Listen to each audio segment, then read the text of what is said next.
I'd like to call to order the May 7th, 2018 meeting of the Highland Park Board of Education. New Jersey Open Public Meetings Act was enacted to ensure the right of the public to have advance notice of and to attend the meetings of the public bodies at which any business affecting their interest is discussed or acted upon.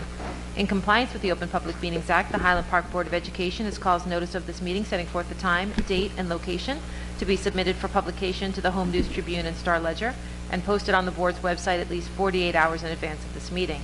Members of the public who wish to address the board will be given the opportunity to do so before the board adjourns for the evening. Linda, could we please have a roll call? Ms. Byer? Here. Ms. Simoresti? Here. Ms. Coleman? Ms. Gowan? Mr. Krieger? Here. Mr. Magaziner? Here. Ms. McFadden DiNicola? Here. Ms. Pietrobono? Mr. Roslevich? Here. Be it resolved, pursuant to the Sunshine Act NJSA 10-4-12 and 13, the Highland Park Board of Education will now meet in closed session to discuss HIB reports, discipline, and personnel matters. These exemptions are permitted to be discussed in closed session in accordance with NJSA 10-4-13. Information regarding the board's closed session discussion will be disclosed to the public as soon as the need for confidentiality no longer exists. Can I get a motion to convene to closed session? So moved. Can I get a second? Second. All in favor? Aye. Reconvene our meeting here in public session. Darcy will be back momentarily.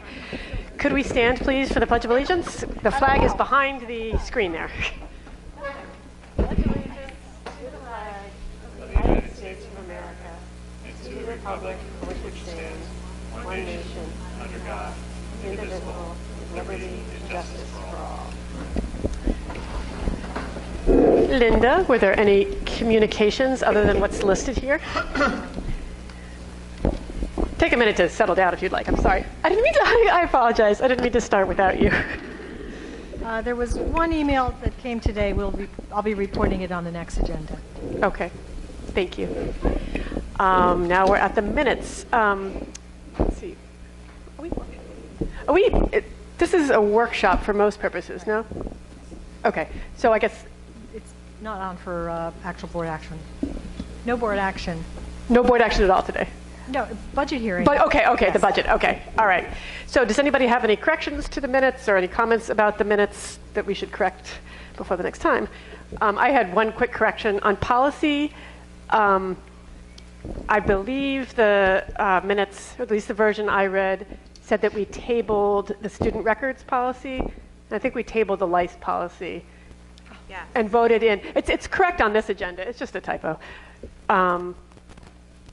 Yeah, so we approved student records for first reading, and we tabled lice. And we will not be talking about lice again tonight, I understand. Darcy? We just talked about the minutes. All right, we are now ready for the student representative report. Are you guys, did you have a chance to sit down before I prematurely started? Okay, so today we started in Irving. Today actually kicked off Teacher Appreciation Week. Mrs. McNally, along with the PTO, have a week full of activities planned to thank their wonderful staff. The book fair,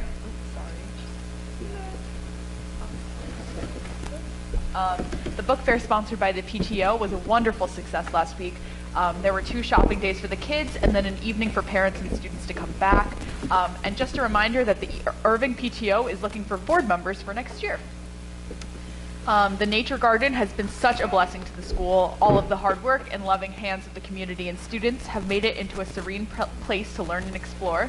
The students are enjoying their nature scavenger hunts and planting in the boxes. So a huge thanks to Lowe's for the grant and hard work of Mrs. Zara and the PTO. This week, the first grade team will be hosting a movie night showing Coco. All proceeds will benefit our PTO, and they look forward to a great turnout. And finally, Irving School has been working in conjunction with Sustainable HP to ban plastic bags from Stop and Shop. They collected used t-shirts to make reusable bags, and the high school GLOW students did the cutting, and first grade after-school students did the typing. They made 100 bags, which were sent home with all after-school students. The PTO also worked tirelessly on this project, and Irving had their own Earth Day event on April 29th to reveal new benches, bird feeders, raised beds, picnic tables, and much more. Master gardeners were also on hand to help fill the new beds and add organic composting. And finally, the planting was done by school children and will continue this week. At Bartle, the Bring Your Child to Work Day had a record number of students in attendance, with approximately 30 children of parents who work at Bartle or a central office. The Bring Your Child to Work Day at Bartle is highly structured, with a full day's agenda of children engaging in fun, academic, and social activities throughout the school day. So all students received a certificate of participation and appreciation at the conclusion of the day's activities and events. Bartle Springs Scholastic Book Fair of the year starts the week of Monday, May 14th, and goes through the 18th. They're expecting to have another huge turnout and possibly a record number of sales. Bartle's PTO will be sponsoring and engaging a teacher appreciation luncheon on Thursday, May 10th. Teachers are treated to an amazing variety and amount of food, and their tummies are quite stuffed at the end of the day, Mr. Benjamin informs us. Bartle's annual PTO plant sale will be occurring the entire week of May 7th through the 11th. That's this week. This year, Bartle's expecting to have a record number of sales. Many of the proceeds go to fund academic field trips and extracurricular events like Camp Mason and other Bartle events. The Bartle Spring Walk Your Child to School Day is upcoming within the next 2 weeks. It'll happen on March 16th. And the Bartle Learnscape / Courtyard is being cleaned and prepared for tons of student learning experiences, the Poetry Cafe, and a host of other things during what is expected to be an amazing spring.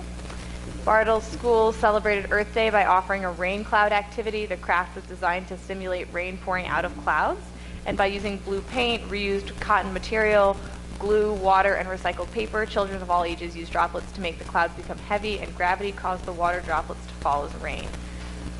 Lindsay Fisher's 5th grade class hosted a STEAM activity for Bartle's Bring Your Child to Work Day on April 26th, and currently her class is in the middle of an environmental detectives unit in science. During this unit, students are given an environmental problem that is occurring in a specific area, and their objective is to solve the problem through research and experimentation.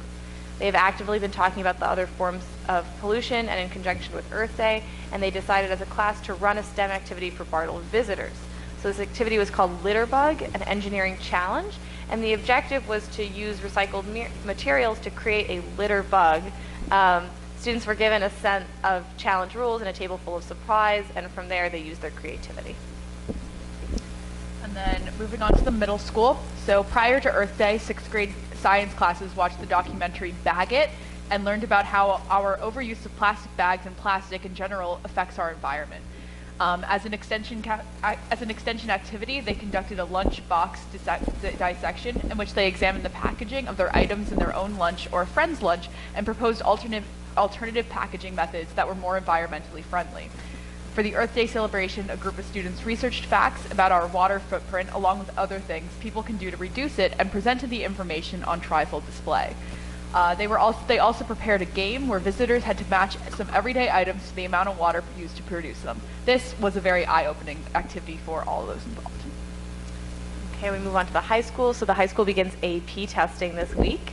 We started today with AP Chemistry in the morning and Psychology in the afternoon, and the tests end not this Friday, but the Friday after that. So good luck to all of those taking the exams. EcoFest, which is the annual day of environmentalism at the high school, has been postponed to June 22nd, which is in those 3 days after graduation. So the theme this year is student activism, and we look forward to hosting workshops that demonstrate to students how they can become involved. Junior prom is scheduled for March 17th at 7 p.m., and senior prom will be June 7th. Students have staged a number of promposals in the hallways and at the front of the school, and Mr. Lassiter wanted us to note that romance is alive and well at HPHS. Not my wording. The George Street Playhouse performed free for over 50 parents last Thursday night. Their production focused on the opioid crisis in a musical entitled Any Town. Parents and guardians who attended this production, along with the presentation by the Teen Center, Officer Curbello, and class advisors, Ms. Barca and Mr. Roche, were able to reduce the cost of their seniors' prom by $20. The boys tennis team finished 3rd in the county GMC tournament a week ago. Student Congress is sponsoring a food drive for the community with homeroom contributions last week and this Thursday. And finally, the classes of 68 and 78 will be donating 2 red maples for the front lawn as part of their reunion gifts. Details are still being finalized, but the tree should be available and planted prior to graduation. That's it. All right, thank you very much. Anybody have any questions for the students today? No. All right, we will move on to Dr. Taylor's report. Good evening. I have two things I'd like to share, but I'm going to flip-flop them since the board will be voting on the final budget.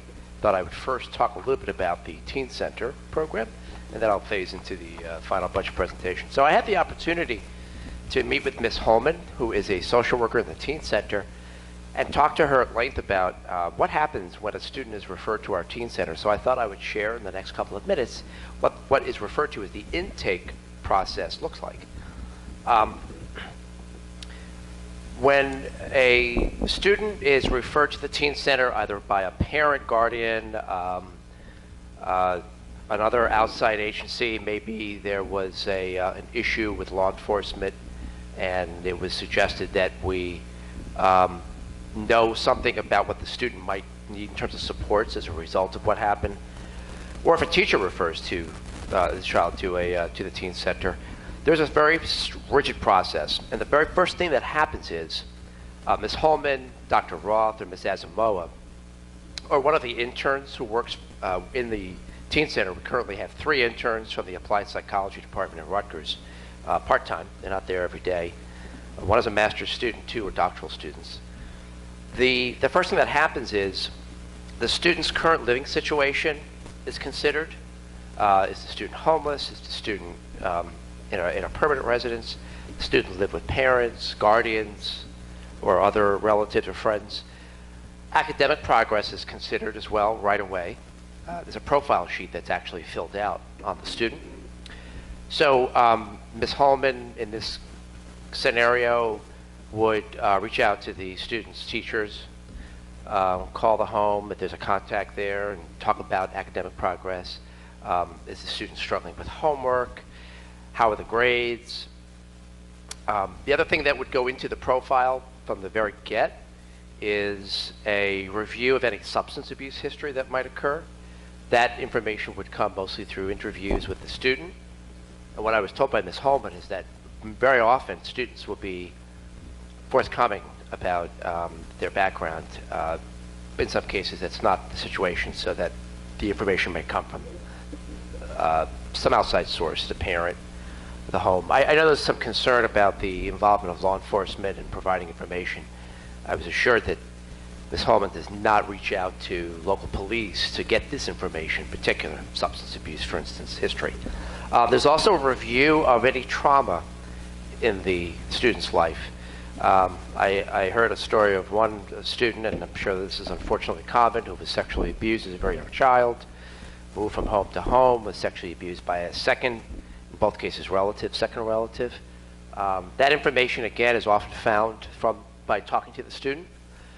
The interview process that helps build the profile can take a few sessions. Usually it can take one to 2 hour session, but in some cases it can take multiple sessions. Also, the profile will take into account any suicidal or homicidal ideation. This might also have the intake coordinator, Ms. Holman in this case, looking at student records. Whenever a student expresses suicidal thoughts or homicidal thoughts, we do have to document that information because we do require a student to be assessed by a trained assessor, a psychologist. We have at least one individual in all of our schools who can conduct an evaluation of a child to determine if he or she is a threat to himself, herself, or others. But in some cases, it might mean sending a student to an outpatient care facility during the school day, if it's something that happened during the day, or after school, if it happened then. And finally, the profile will include a review of what existing support systems there are. The intake coordinator will ask questions like, do you have friends you can rely on? Do you have family you can rely on? Who can't you rely on? Who can you trust? Who can't you trust? So if in some cases, a student might be classified, special education, in which case the intake coordinator will reach out right away to the case manager after the profile is built. So first step is this 1 to 2 hour or 1 to 2 multi-session series of meetings with the student to develop the profile. And then the next step is to do some additional research. If the student is classified, the intake coordinator will reach out to the case manager to get a better read on anything that the intake coordinator should know. Are there medical impairments that didn't come out in the profile interview? Learning disabilities that could be impacting or influencing the child's behavior. The results of the substance abuse review and the trauma abuse review will sometimes lead the intake coordinator to offer or try to provide with the parent or guardian's support more than just internal counseling. Ms. Holman is responsible for having developed a resource booklet that we published last year. It's on the front page of the website under the shortcuts page, and it includes, I think it's like the third or fourth link down, right side under shortcuts, front page of the website. It includes things like contact information for shelters, local shelters, for therapy services, therapeutic services that also can be provided to help families or guardians who can't afford the traditional route of therapy, which can be very expensive, and other supports are also listed on that resource, in that resource booklet. It's about 3 pages. So after the intake occurs and all this review has been done, soon after, a treatment plan is developed, and this is also codified in writing. The treatment plan includes the development of goals, and the goals are developed with the student and the intake coordinator. Again, in this case, I'm thinking that person would be Ms. Holman. In one instance, a situation was described by a student whose name was withheld for obvious reasons. The student was also having trouble, besides with behaviors, coming to school. So one of the goals in the student's case was simply to get that child to come to school. The intake coordinator, in this case Ms. Holman, realized, well, you have to have attachment to something in school. You know, in some cases it's physical. I mean, you just can't get up, or you don't have supports around you to drive you if you're late, miss the bus. But in other cases, as was the situation with this particular student, it's social emotional. It has to do with not having social connections or having some emotional disconnect with the school. And so one of the goals that was created for this particular student had to do with just creating relationships between this student and other students, between this student and adults. And Ms. Holman said, you know, look, I was able to develop a relationship with the student, and she thinks that may have helped this particular student come to school more often. In the end, by the way, this is a student whose intake occurred back in the fall. The particular student who was described to me did make progress. In fact, Ms. Holman felt the progress was quote unquote amazing, and she actually identified specific goal achievements for me. So I'm looking at the actual intake form, and I think I've described everything. I should also mention that the intake form includes, the action plan, the treatment plan includes a progress report. So from time to time, the intake coordinator will check the status of the student's progress. So that way, the student graduates, moves on to another grade, and works with a different counselor. The counselor has a record of progress. So that is what happens when a student is formally referred for services. Now, that doesn't include the drop-in kids. We have lots of kids. I was in the teen center last week who just drop in. They hang out. I walked in, there was Bella, Ms. Hoffa's dog, therapy dog, and was, you know, on a lap of one of the students who just needed some time to decompress. There are other times, I was told by Ms. Holman, that students will drop in just to chit-chat with a counselor. They may not have a formal treatment plan because they weren't referred for those services. In terms of numbers, I was told there are currently about 40 students who have treatment plans, formal treatment plans, who are getting regular counseling from our teen center crew. And next year we'll continue with our interns. We've already selected those who will be joining us. This year we had a lot of males. We'll have more we'll have a better, I think, gender balance. It wasn't intended, but I was told that we actually selected almost an equal number of female and male interns. So I can take any questions, or if you have any comments, please share. Any questions I can't answer, I'll get back to you about. So just in terms of parents who refuse care for any kind of like cultural reason, or particularly immigrant families who are from another country where mental health services aren't are generally frowned upon, are there any resources provided to them that kind of explain the situation? That's a great question. And then another follow-up, is that resource packet that you mentioned translated into different languages so that parents are able to read it? I'm going to get back to you about that one. 'Cause that's a great question.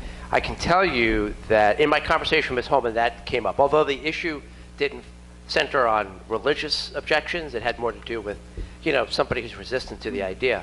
So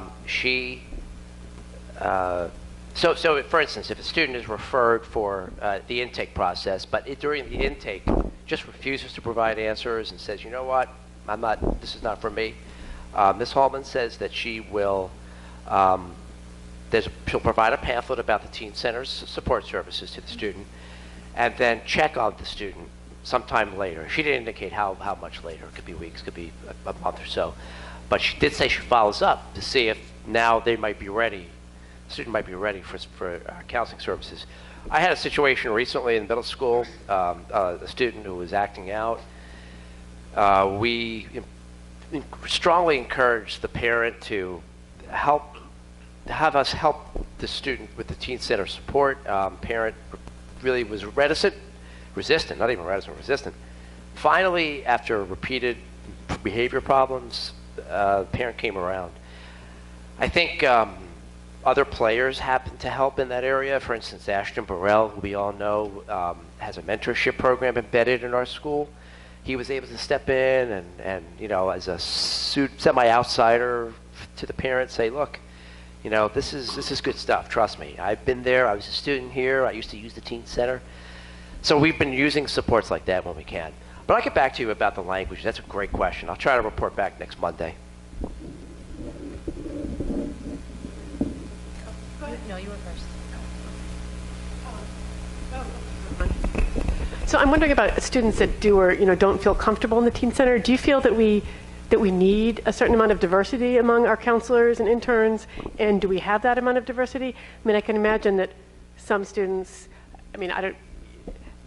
might feel more comfortable with, it'd be great if we had somebody who was, say, an African-American man, or, I realize this is asking a lot, and also that not every student is going to care, but were we able to offer any sort of That's diversity? something to consider. So if you look at the demographics of the 3 full-time members, Right. 2 are African-American, actually one is African, one is African-American, one is Caucasian, 2 females, 1 male.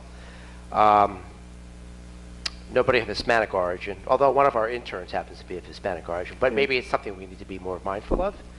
What other type of, when you were thinking that, were you thinking diversity beyond ethnic or racial diversity?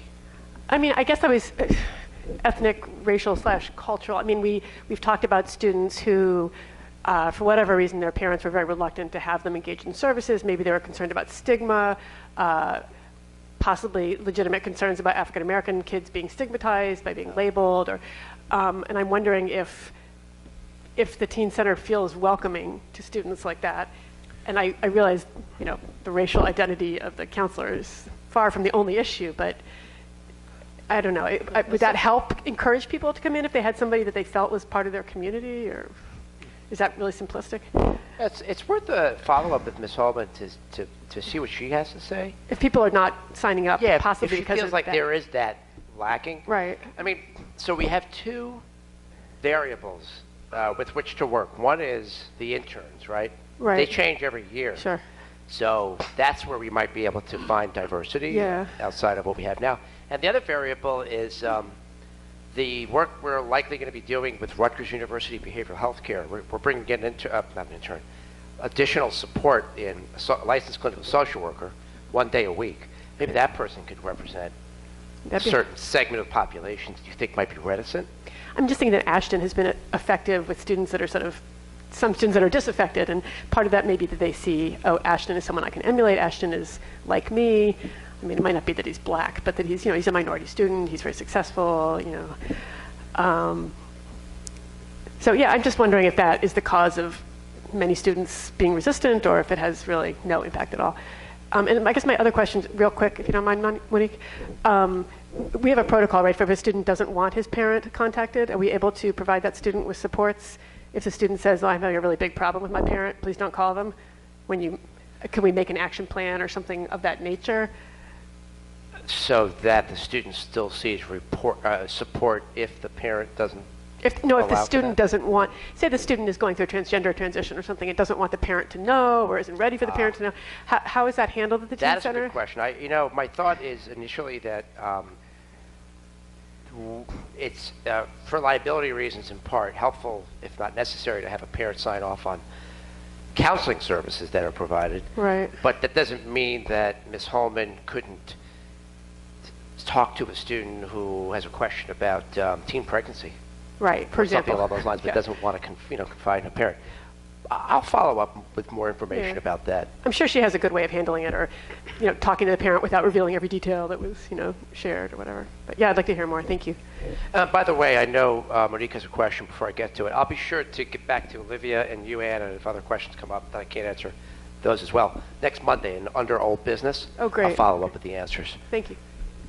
I think my question kind of falls in line with what was raised earlier about, because I really appreciate the explanation of the formal process, but what I'm trying to understand is, let's say a parent is concerned that their child will be somehow labeled formally, right? Either targeted for special education services. That cannot happen through the formal process, correct? Like, can it ever happen that a child who is not classified can become classified as a result of being approved for? That's a great question. I think that's a very big misconception that a lot of parents have about, going through this process with the teen center, and there needs to be clarification as to how separate this really is. The same ethical standards have to apply as they apply to teachers in these circumstances. It is not appropriate for a teacher, a support person, anybody outside of the protocol we use to approach a parent and say, hey, I think your child should be recommended for services. Well, a teacher can't say that if they notice like a learning disability? What's that?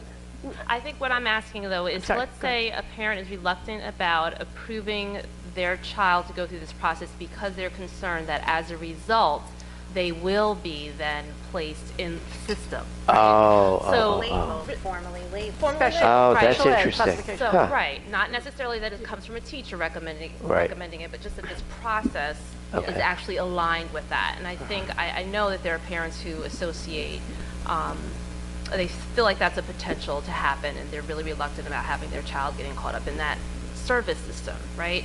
But from what I'm hearing, that does not happen. It cannot happen from the teen center. I'm not aware of it happening. Initiation. I'm not aware of it happening, but it's a still valid question for me to bounce off of Ms. Holman. I mean, what checks and balances are there to make sure it doesn't happen in the future? Well, and also, I mean, if actual parents have that confusion, I think we need to make it clear somehow. I don't know if, in that brochure that is provided to students, that, there'd be a little asterisk that says, this is not special education, this is separate, this is not part of the school's child study community classification system, this has nothing to do with special education. I mean, I don't know. And it's not for diagnostic purposes. It's not for diagnostic purposes. It's probably an important point. Like, we're not bringing you here to, evaluate you against diagnostic criteria. Oh, yeah, that we're too, here right, just right. To provide. It really is a support. And I think that was my next question was, I really think this needs to be communicated. What we're hearing tonight and what Anna's just following up on, how to clearly talk about what Teen Center does, what it doesn't do, what it provides, and how it really is a safe space for the students. And I don't think that message is coming across to many parents who have concerns, rightfully so. So whatever way the Teen Center can communicate that, really, push it hard to the parents who need to hear that message. And maybe even the students. Maybe there are some students who don't quite get that either. Great point. And then, is it only for the high school students? Can also both middle school students Yeah. tie in Correct. at any? Okay. Yeah, we were discussing at the discipline committee meeting last week about, having some sort of introduction to the new discipline code along with restorative practices. I think bringing in the teen center, having, you know, some sort of open house situation with a lot of Q&A would be, you know, really good stuff. And I don't know, I guess the beginning of next year.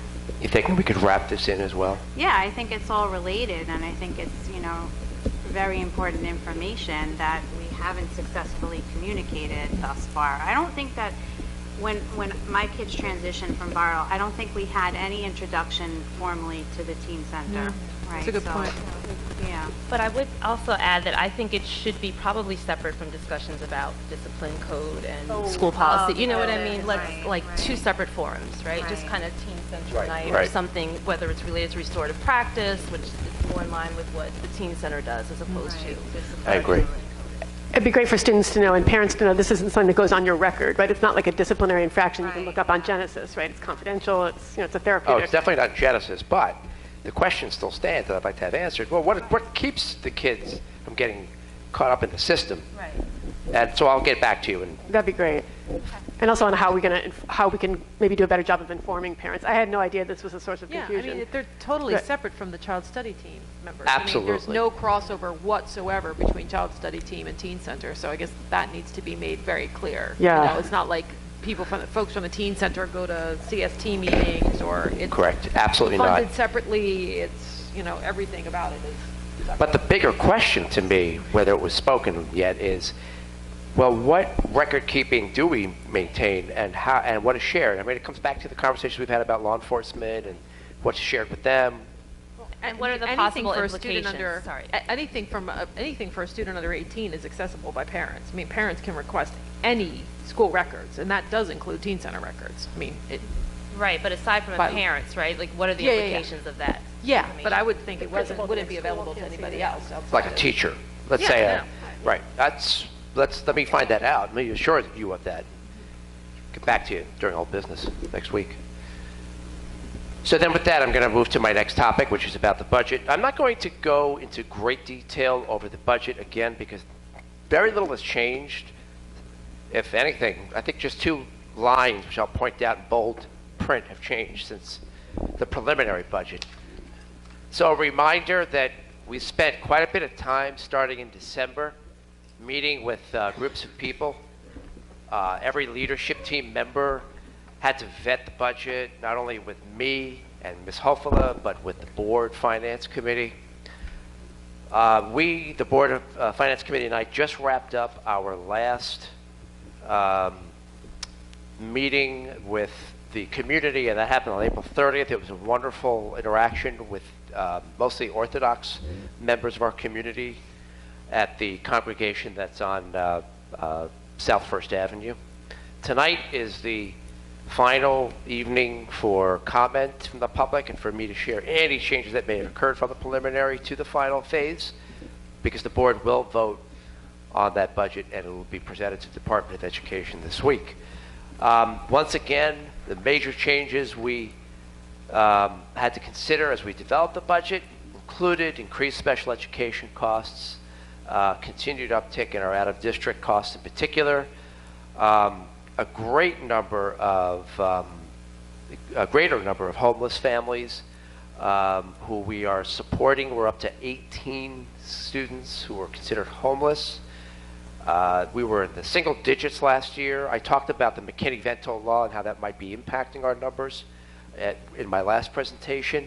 Just a reminder to the community and the board, the school district of origin for a student who might be domiciling, not permanently residing, but domiciling homeless in another district, another community, is responsible to transport that student back to the district of origin if he or she wants to continue education in the district of origin. Otherwise, we have to pay tuition to the district in which the student is temporarily domiciling. So we're incurring greater costs in transportation because of that. Our state health benefits went up, and we saw a very insignificant increase in state aid, under $100,000. So when I first presented the expenditures slated for next year, we were looking at salaries ranging in the almost the even $17 million range, which is an $826,000 uptick from last year. The new budget, the latest version of the budget, I should say, saw some slight variation in those numbers, about $20 more thousand we see now in having to expend on salaries. That was partly as a result of just making sure we updated all of the steps that teachers may have been going on now that we're moving into the next year. So it was just really making sure we're crossing our T's and dotting our I's and getting our information accurate. By the way, changes to expenditures and revenues did not impact the bottom line at all. The impact on the taxpayer remains the same. I'm going to go over that last slide again before I'm done. Here again is the specific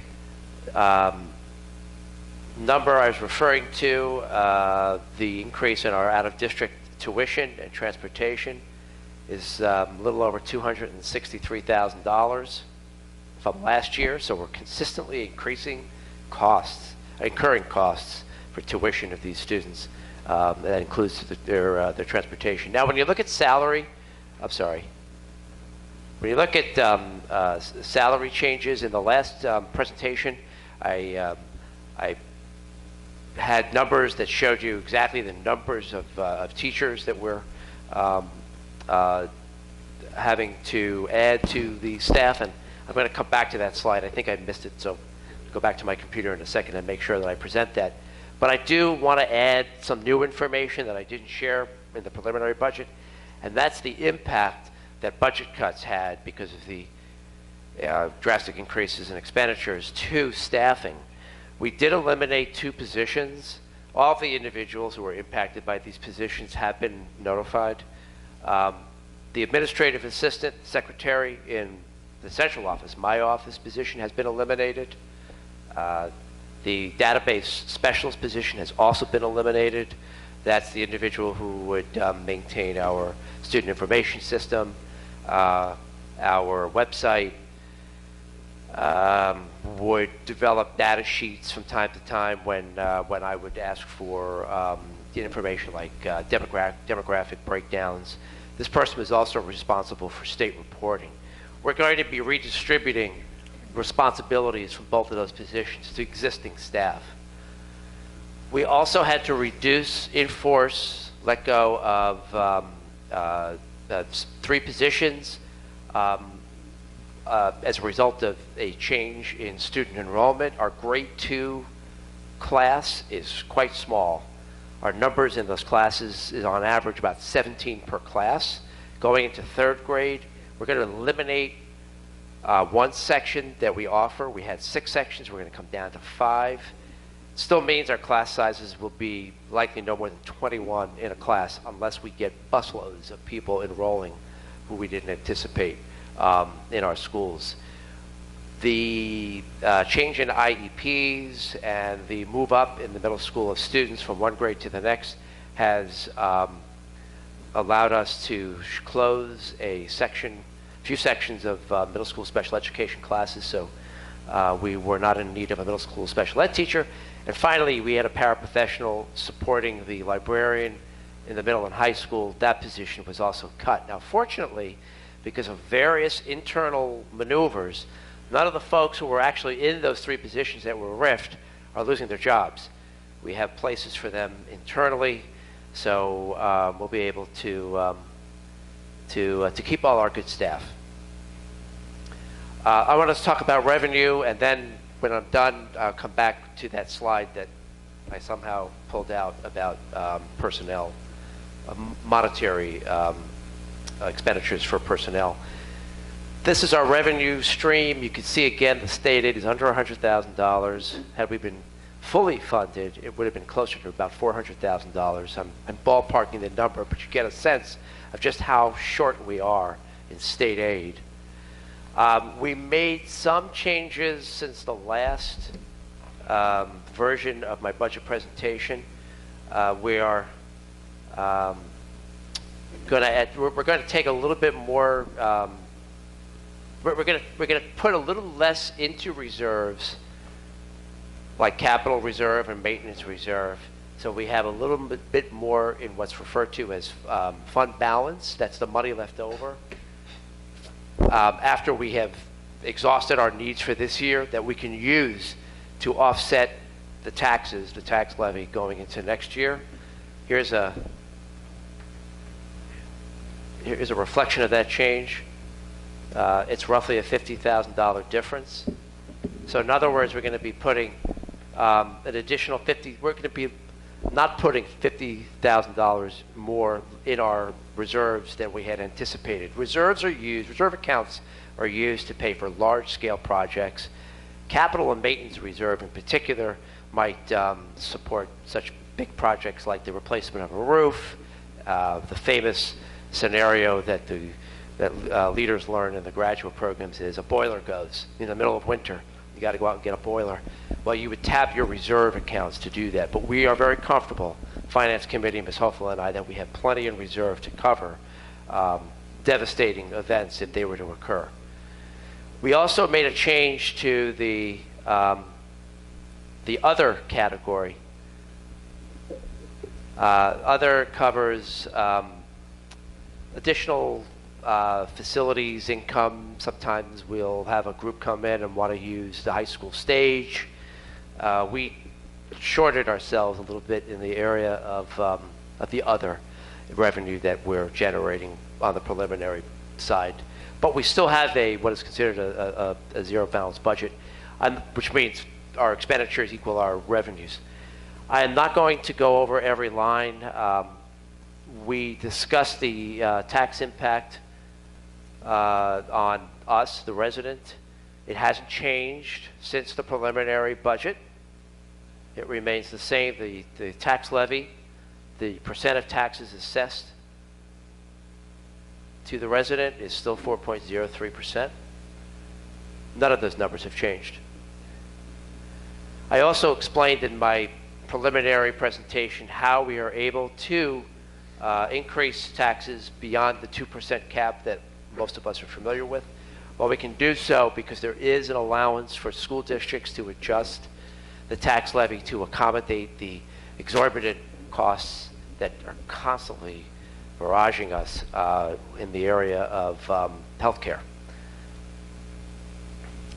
All the information, including the user-friendly budget, will be which will be updated. Correct?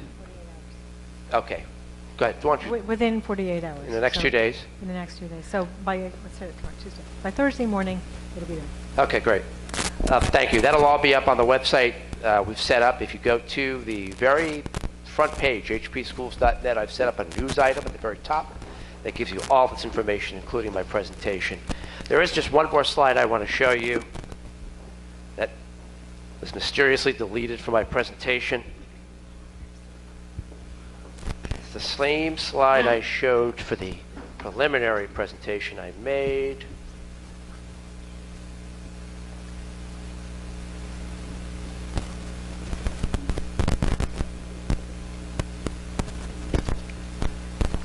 And that is a more detailed breakdown of the costs we're incurring for salary. Contractual obligations include such things as yearly increases to staff salaries. They also involve what we refer to as Schedule B, or extracurricular activity stipends. The contract with the Teachers Association and Secretaries Association, Parents Association was resolved after the last budget was developed. So there were some unanticipated additional costs that we incurred due to those contractual obligations.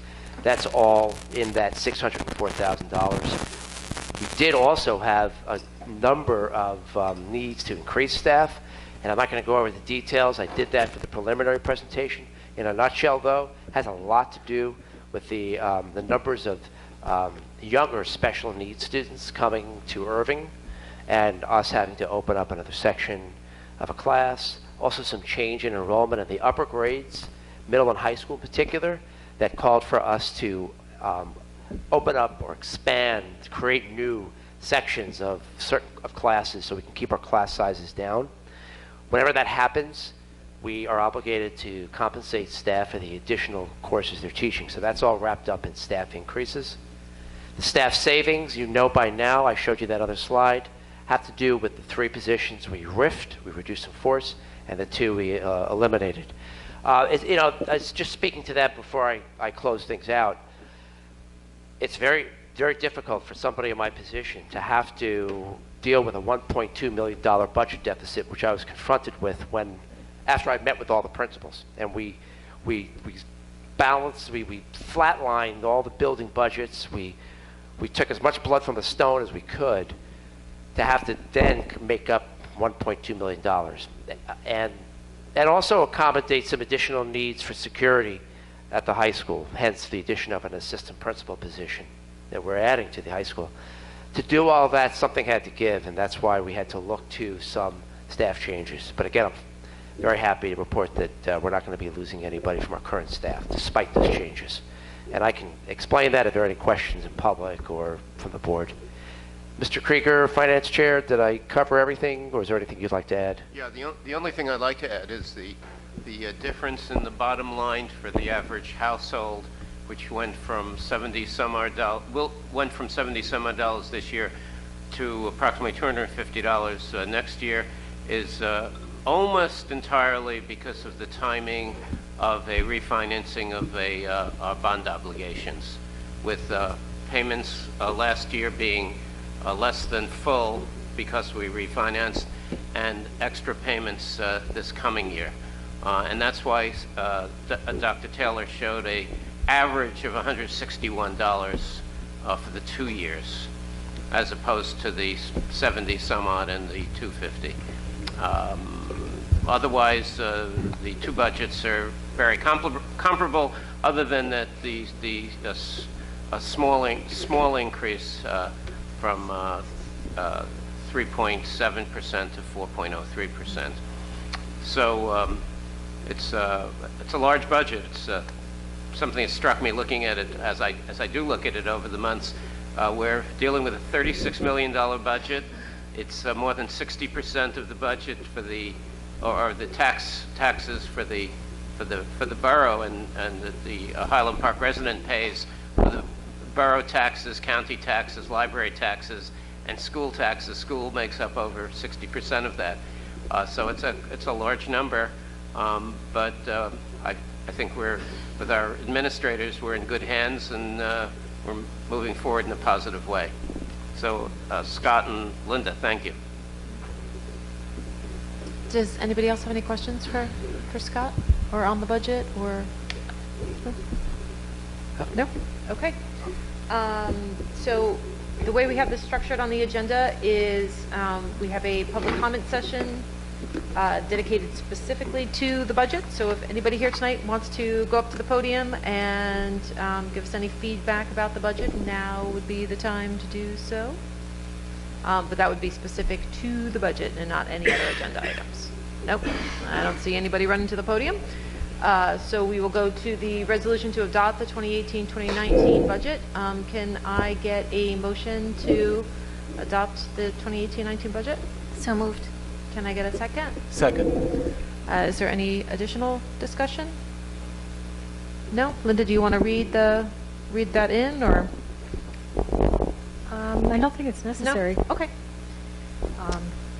All right, so then we'll just take a roll call. Okay. Ms. Byer? Yes. Ms. Simoresti? Yes? Ms. Coleman? Yes. Ms. Gowan? Yes. Mr. Krieger? Yes. Mr. Magaziner? Yes. Ms. McFadden Nicola? Yes. Mr. Rozlovich? Yes. All right, and there you have it. There goes our 2018-2019 budget season to a close. So I want to Thank you for your hard work. repeat Well Mark's done. thanks for Linda and Scott and all the work that they've put into this in the last 6 months. And I know that included some sleepless nights of how are we going to get from 1.2 million to balanced. It's not a fun process at all. But I think we did it with the minimal impact on students that we conceivably could, and with hopes towards hopefully some additional funding coming from other sources next year other than the taxpayers. To that end, I've been invited to attend a meeting tomorrow in Trenton with organizations across the state and advocates across the state specifically about school funding. So if I learn anything fantastic, I will let everybody know. There'll be some really much better minds on this than mine in the room tomorrow, so I hope I get some really good information to bring back to everybody, because I have to say there are still bits and pieces of this that I don't completely understand. Those numbers that were put out a few weeks ago, where if we were fully funded, we'd get about a 400,000, but if there was this uncapped aid that we could potentially get, we would have gotten over $1 million. I still don't understand the uncapped versus capped, so I'm hoping to get more clarification on that, and then, you know, if there's something we can do to advocate for that uncapped, heck yeah, I'm all for that, because we discussed that at the Middlesex County School Board's meeting last week, and it unfortunately, like, no one really knows exactly where it's going. Right. But a lot of people felt like a lot of our elected politicians were going to punt with it and kind of just see. You know, no one really knows how it's going to fall out, because there's just not the money to fully fund everything. Right. And equity issues come up, and you have districts where they're only paying like 35% of their bill, as compared to other districts where they're paying 65% of their bill and their tax burden.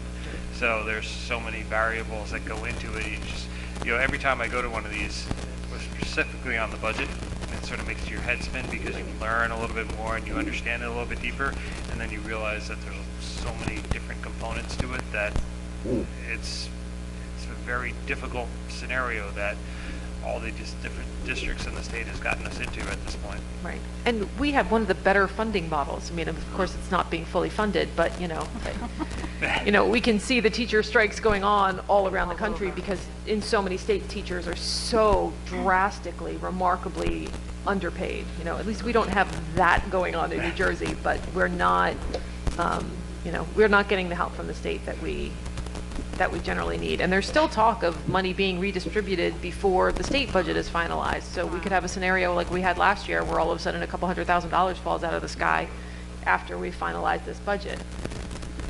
So who knows? We'll keep everybody posted. Ever hopeful.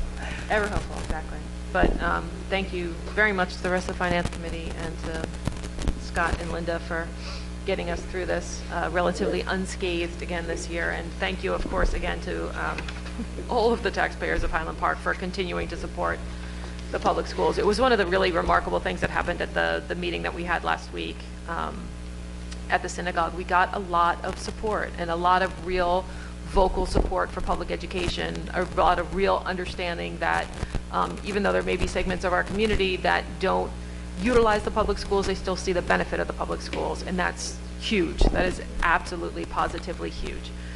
So we very much appreciate everybody's commitment to our public schools, whether they send their children to our schools or not. So I just wanted to make a point to say that. So thank you, everyone.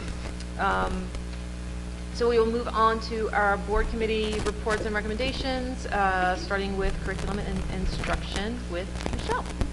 So because of all of the activity on the budget, we did not meet this time around.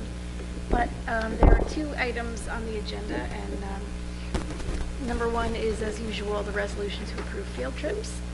And number two is the resolution to approve the HIV incident report for the month of March. Okay. Yeah, that's it. Short and sweet. Shortest agenda I think I've ever seen for curriculum and instruction. Enjoy it now. Does anybody have any questions about the non-existent curriculum and instruction agenda? Okay. So we'll move on to finance and facilities with Mark. Yes, and the finance agenda is the smallest finance agenda I've ever seen. There's only 3 items. They're the bill lists, the travel and related reimbursement expenses, and the resolution to approve renewing our dental insurance with Delta Dental, and that's it. We did meet before this board meeting. The major item we discussed was the re-registration of students in the district, and we'll be talking about that during old business later this evening. Okay. Thanks, Mark. Personnel, I realize we don't have Judy here. Ruth or Ann, you want to walk us? Wow, that was quick. I We guess decided that at the No, we did. You're That right. went with you're everything right. but a finger point. I was still hopeful, though. But you might want I'm the newbie on this committee, so Oh, I'm yes. not ready yet. barely able to articulate it. Okay, personnel. Numbers 1 and 2, those are the 3 RIFs and the 2 position eliminations that Scott talked about already. Now we have all this sort of annual rehiring and, reappointment of staff. Number 3, we have the appointment for the next year of non-tenured professional staff, that's non-tenured teachers, whose contracts are being renewed. Then we have, I should have just printed this out. Let's see. I think I missed a category. May I look at your paper copy for a moment, please, Darcy? Oh, thank you. My computer's giving me trouble. It's all weirdly formatted. Okay. Okay, number 3 is non-tenured teachers whose contracts are being renewed. Number 4 is the renewed employment of tenured professional staff, tenured teachers, who are obviously again being hired for the coming year. Let's see. Number 5 is the employment of tenured 12-month office staff. Number 6 is what it says it is, the employment of non-tenured 12-month staff, all for next school year. We're starting July 1st. 7, employment of non-tenured 12-month administrators. 8, employment of 10-month non-tenured administrators. This pretty much speaks for itself. 9, 10, 11, 12. Okay, here we go. 13 is noting that we are going to rehire Linda, or continue hiring Linda. Most of this is self-explanatory. 14 is a para transfer from one school to another. Number 15 is extra hours for Ms. Dawes. Number 16, an extra hour for a para. Number 17, extra hours for a CST case manager. I guess we've just had, what's going on? We just had more IEPs than we expected, or we've had a greater load, Scott. So Mr. Al-Najjar will be doing some extra work, which we appreciate. Let's see. Keith Presti will be doing some PD work. We have some resignations. We're sorry to see Jean Blevins go from Irving. Thank you for your service, Ms. Blevins. We're sorry to see Julie Akel. Is it Akel or Akil? Akil? Akil. Okay, I'm sorry. I never knew how to pronounce it. We're sorry to see her leave. Stacy Fenkel also. 22 is a non-renewal of an employee. 23 is our usual approval of the list of source for teachers, substitute teachers, for the remainder of this year, or at least for the, I'm not sure if this is a monthly thing, for this month. We have a math teacher who is, oh, this is actually really good news. Scott might want to talk more about this. We have a teacher who will be moving into the Irving primary school to take the part-time media specialist position, and I believe she will be taking classes to achieve, I think, initially an emergency certification and eventually her media specialist certification. Yep. Did I get that right? Okay. Yeah, she has to take 3 classes over the summer. She's already enrolled. We have somebody who's very enthusiastic, which is just wonderful. Very interested. I'm so glad that we have someone who's going to be professionally certified to be in that position. Judy's very happy about it, too. That's yeah, I bet Judy is, yes. Well, I should also add that she endorses it because she knows the rigor of the Rutgers program. Oh, it's the Rutgers program, okay. Which is one of the best around, so she's very pleased. Well, I am also very pleased that we are not going with a sort of temporary non-certified person to just sort of police the media center. We're going to have an actual librarian, and it's great that this employee was so willing to dive in. 25, our technology support guy. Let's see, number 26, administrative leave. And that is it. Let me go back to my notes on the personnel meeting. Probably didn't need to read through all of that stuff in such detail. We met on May 1st. Let's see if there's anything that I did not discuss. that we need to discuss?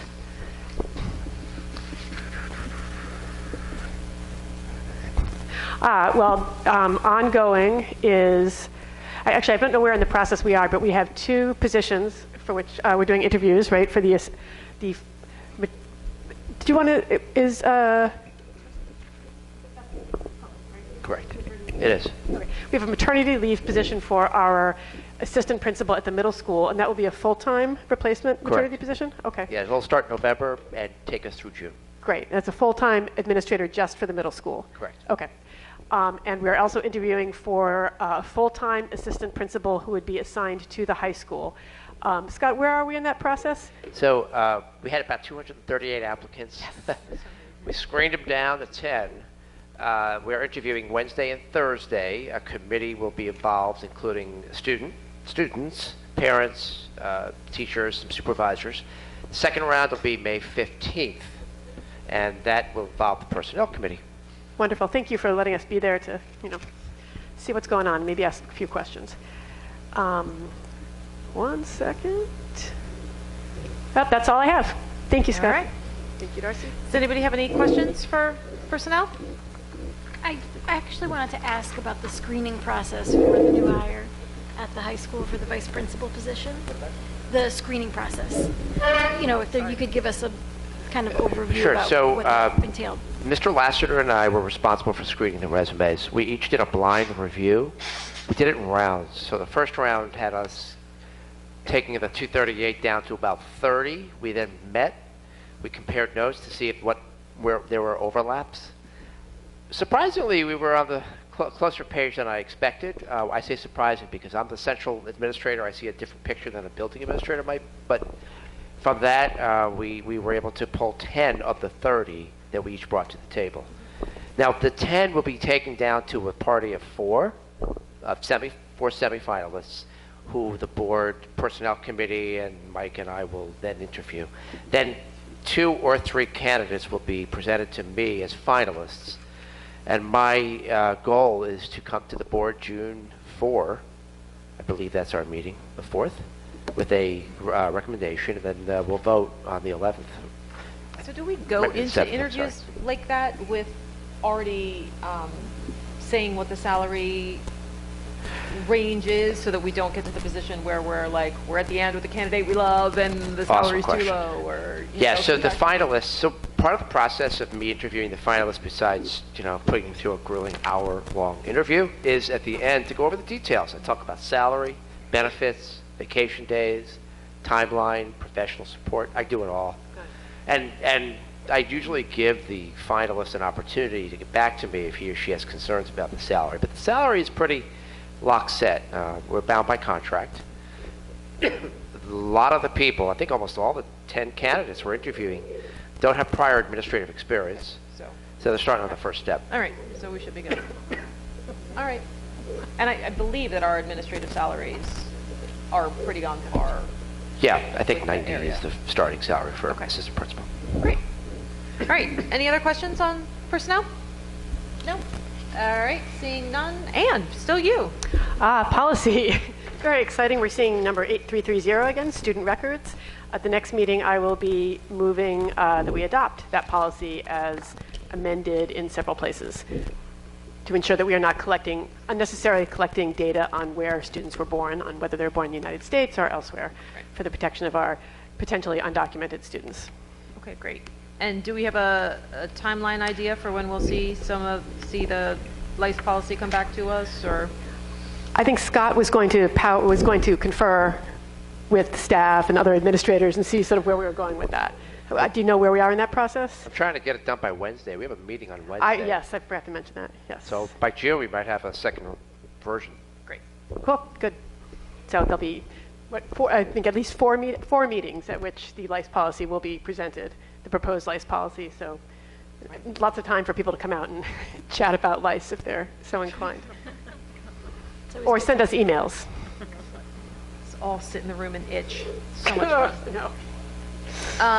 Okay. Monique, Equity and Excellence. We have not met yet in May, so we will be meeting, date to be determined. Okay.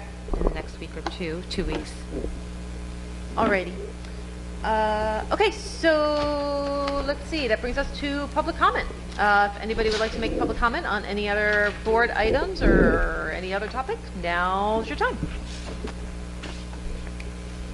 Nobody's running to the podium. Okay.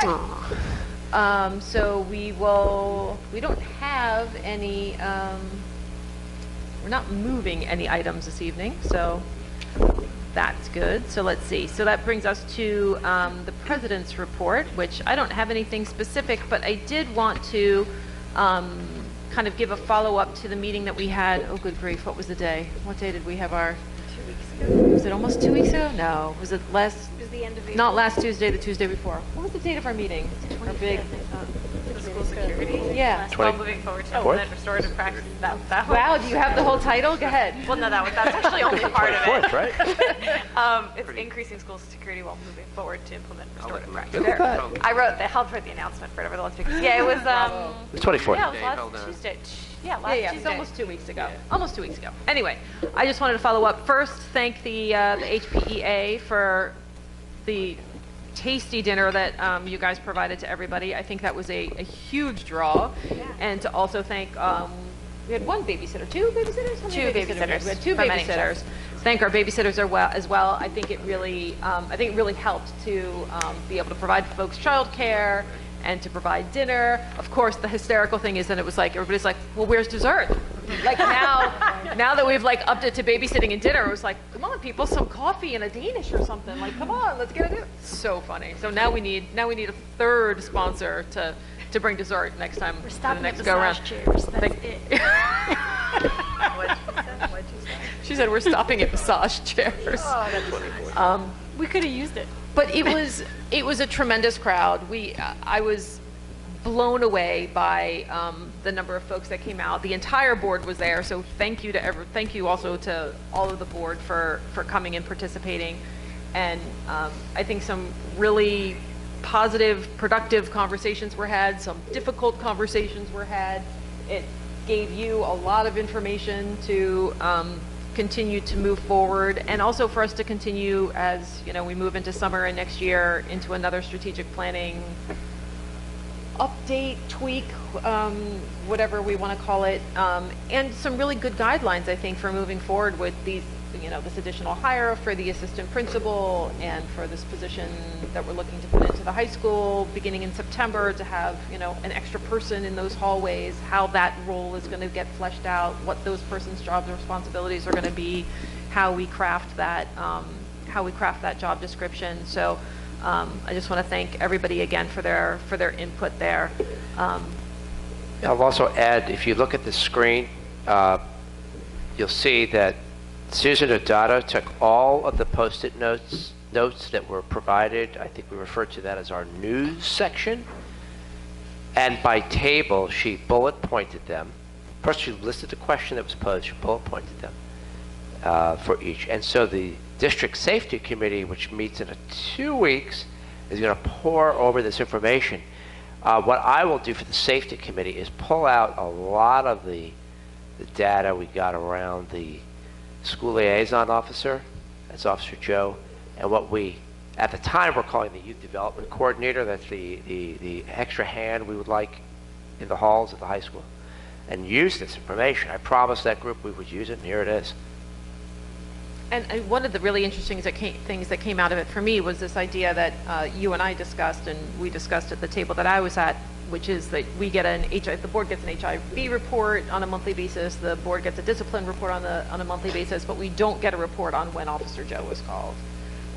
And I think that will be a fascinating third report to add to the reports that the board gets.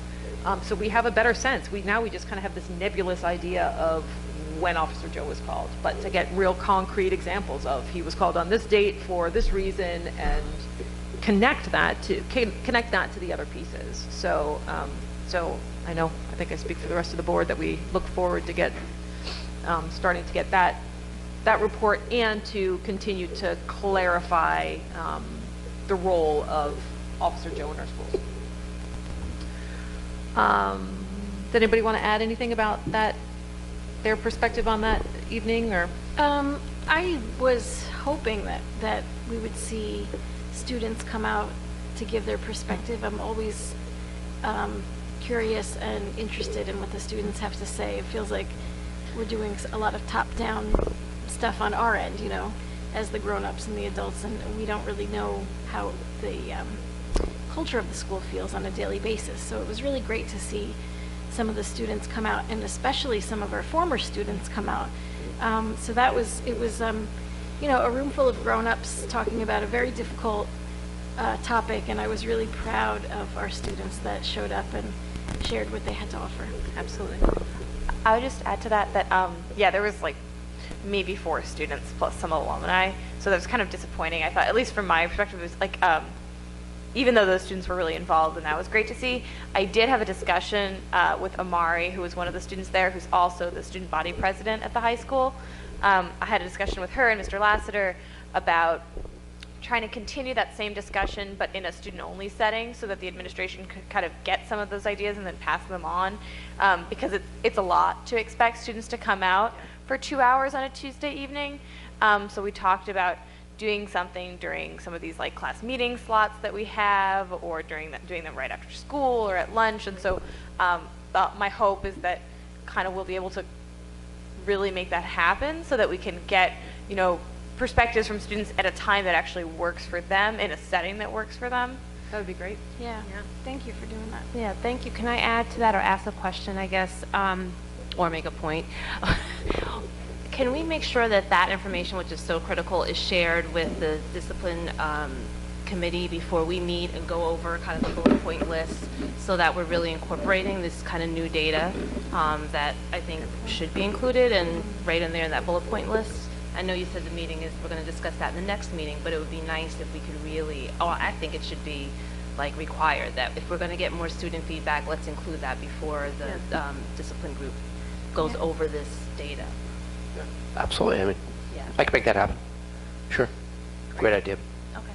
All right, fabulous. So, I'm sorry, Julia, make sure you get back to me on that then. Yeah, honestly, it was like it was an informal discussion with him, so I'll try to like follow up and see All right. whether or not that it actually can happen between now and the end of the year, and try to make it, you know. Shoot me an email. Keep me in a loop if anything comes of it. All right, so if nobody has anything else on that, we'll move to old business. And the one item that we have on there, as Mark pointed out, is our thoughts at this moment about the re-registration process. You want to? You want to, Mr. Krieger, you said you were going to talk about it. I can kick it off at least. So we met about the re-registration. The first thing we talked about was the results of last year's re-registration to students in every other grade. At this moment, I believe we counted 20 families who had not given us their up-to-date registration information. That is, bills, leases, the materials that are required for a student, legally for a student to attend schools, showing that they're domiciled in Highland Park.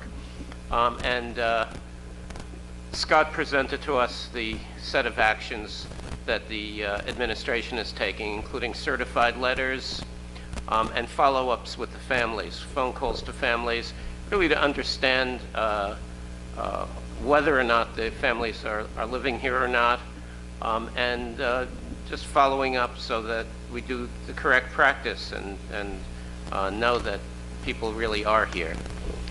And if you remember last year, we did find, independent of this re-registration, a student who was registered and was not living in Highland Park, living in Edison, I believe. And the student went back, in effect, went back to Edison. Then we talked about moving forward for this coming year, re-registration. And we will take the other grades, as Rob pointed out the last time, it's the same grades as we did last year, but we'll be getting the alternate grades. So if we did third grade last year, it'll be this year's third grade because they were second grade last year, and so on throughout the district.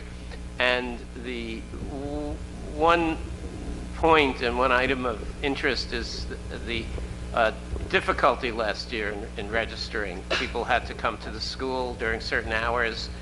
We had to have some of our staff staying late. The idea will be to make it much easier. That means mailing in information. That means dropping off information at times convenient to families. The whole point will be to make it much, much easier for people to do it. So those are the two real areas. How are we following up and making sure we can continue to follow up properly? And the second part would be to make it easier this coming year to do that easier for families. And I do want to say that just one or two families sending their children to our schools because, for instance, our special ed program is so good, or our out-of-district placements are so good, can cost the taxpayers of Highland Park an awful lot of money. So we really have to be careful. And that's really what we talked about, and I think we're on to a good start. Anything to add? No? Any questions, concerns? No? Okay. Anybody else have anything they wanted to bring up for old business? No? All right.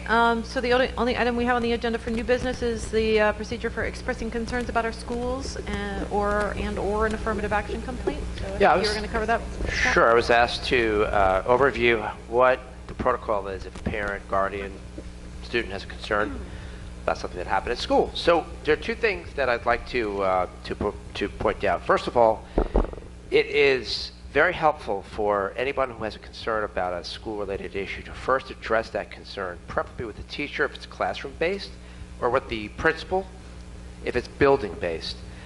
Sometimes I'll get a call or an email from a parent or a guardian who has a concern about something that happened at the building level, of which I'm not aware because I'm just not able to get a pulse on everything that's happening all the time in all the buildings. So many times I'll defer that parent or guardian back to the building principal.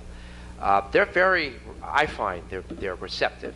In some cases, very receptive to working with people who have concerns, so that they don't have to take the time to give my office a call. However, if a parent or guardian is not satisfied with the response received from the principal, the next step is to reach me in my office, either by email or by phone. And those who have called me or emailed me know I will get back to you right away. In some cases, I'll try to broker a meeting with the building administrator principal, maybe a supervisor if it's a curriculum-related concern. And usually we're able to resolve the problem there. Now, there are times when somebody might have a concern that rose to my level, and we agree to disagree. We have a disagreement about what I propose to be the resolution. The next step is to air that concern here at a board meeting to get the input from the 9 members of the board, if need be. If a parent or guardian has a concern about a curriculum-related issue, so for example, doesn't care for the texts that are being used, is concerned about the nature of a book, maybe it's not age appropriate in the eyes of this individual, it would be best to call one of the supervisors of curriculum and instruction. And that information, I pulled up the website on the screen, can be obtained easily. All you have to do is go to district and curriculum information. When you click the curriculum information page, you're given the names and the direct extensions for the individuals who are responsible for curriculum. So we have 2 supervisors, one responsible for humanities. That includes world language, social studies, and English language arts. So a concern or question about a book, the lack of inclusion of certain things in our social studies curriculum, let's say, those questions would go to Mr. Fittipaldi. Questions about our science program. Hey, you know what, your high school science program isn't rigorous enough. Why can't you offer this additional course or add this element to the curriculum? Those questions would go to Dr. Nicosia. She also works with our technology department and our math department. So that has to do with, that protocol has to do with concerns you might have about curriculum or a building-related issue, which, by the way, could be defined as disagreement about how homework is assigned, how a student might be disciplined, the timing of an after-school event. Hey, Mr. Lassiter, can't you make the evening guidance parent events at 7 or 8 o'clock, because I don't get home from New York until 6. There's another way, though, to lodge a concern, and that is through the district's affirmative action portal, and I'd like to show you where that is on the website. So if you start at hpschools.net, go to the district page, we have a separate area just for concerns anybody, including a parent or guardian, may have about how he or she's being treated, or how his or her child is being treated. The affirmative action process is the same when lodging a concern or complaint for all parties: teacher, administrator, parent, student. And that is by downloading the application, and you can get all that information at the bottom of the website, and then filling it out and sending it to Jennifer Knapp, whose information is here. She's the affirmative action officer. And that information, that timeline, procedure, even I'm holding it up, it's just the paper version, can be downloaded as the first link on the page. Affirmative action laws cover mostly situations in which somebody feels that he or she is working or learning or has somebody related to a situation like this in a hostile environment. I mean, some of the best examples are, unfortunately, when somebody feels he or she is being sexually harassed, somebody is being subject to inappropriate comments that might have specifically have something to do with a distinguishing characteristic, somebody's gender, somebody's race, somebody's ethnicity. This applies to parents as well. Now, we've had at least one parent I know this year who's gone through the process. What happens? Well, Ms. Knapp conducts an investigation as the affirmative action officer. The investigation might involve interviewing people connected to the situation. So if a parent or guardian files an affirmative action complaint about his or her child that has to do with something that happened in a classroom, Mrs. Knapp might interview the classroom teacher, other students in the classroom.